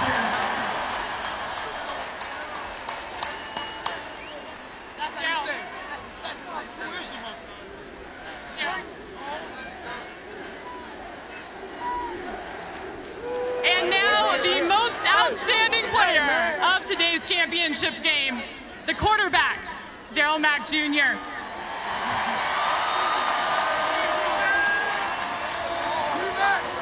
Six total touchdowns and over 400 yards of offense.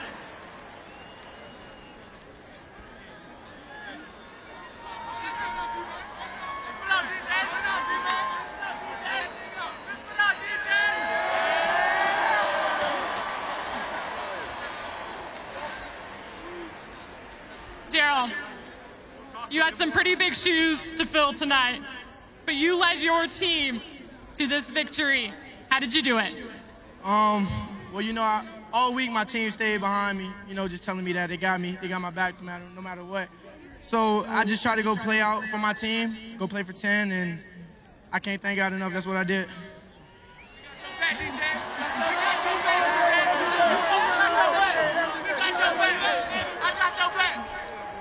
A major second half comeback. Why is this team able to fight through adversity? All year, even during spring ball, Coach Hype, he prayed, he preached, fighting adversity. So when the time came, we've been in battles all year, and like Tito just said, that's what we do. So, like I said, I can't thank that defense enough, man. We came out and played our tail off.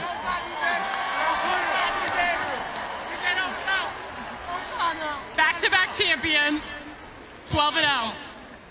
What makes this one so special?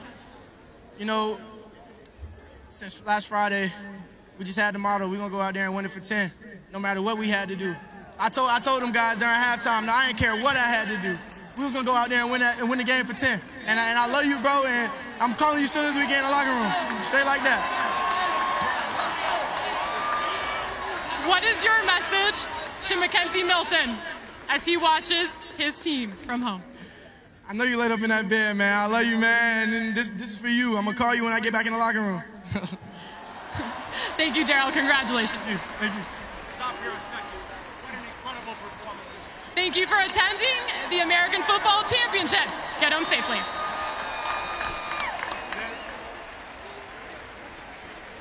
And we are going to try and do the same, as the UCF Knights are the champions of the American Conference. Brock Ewart for the second straight year, and they haven't lost since they started this magical run a couple of years ago. It was pretty cool being in the building yesterday. You got the sense and feel, and even in the team hotel, these guys love each other. And when that happens, and you just have all this history of being perseverers and resilient, incredible things happen. And it's back-to-back champions and 25 consecutive wins. Thanks so much for watching our trophy presentation at the American Championship game. So long from Orlando.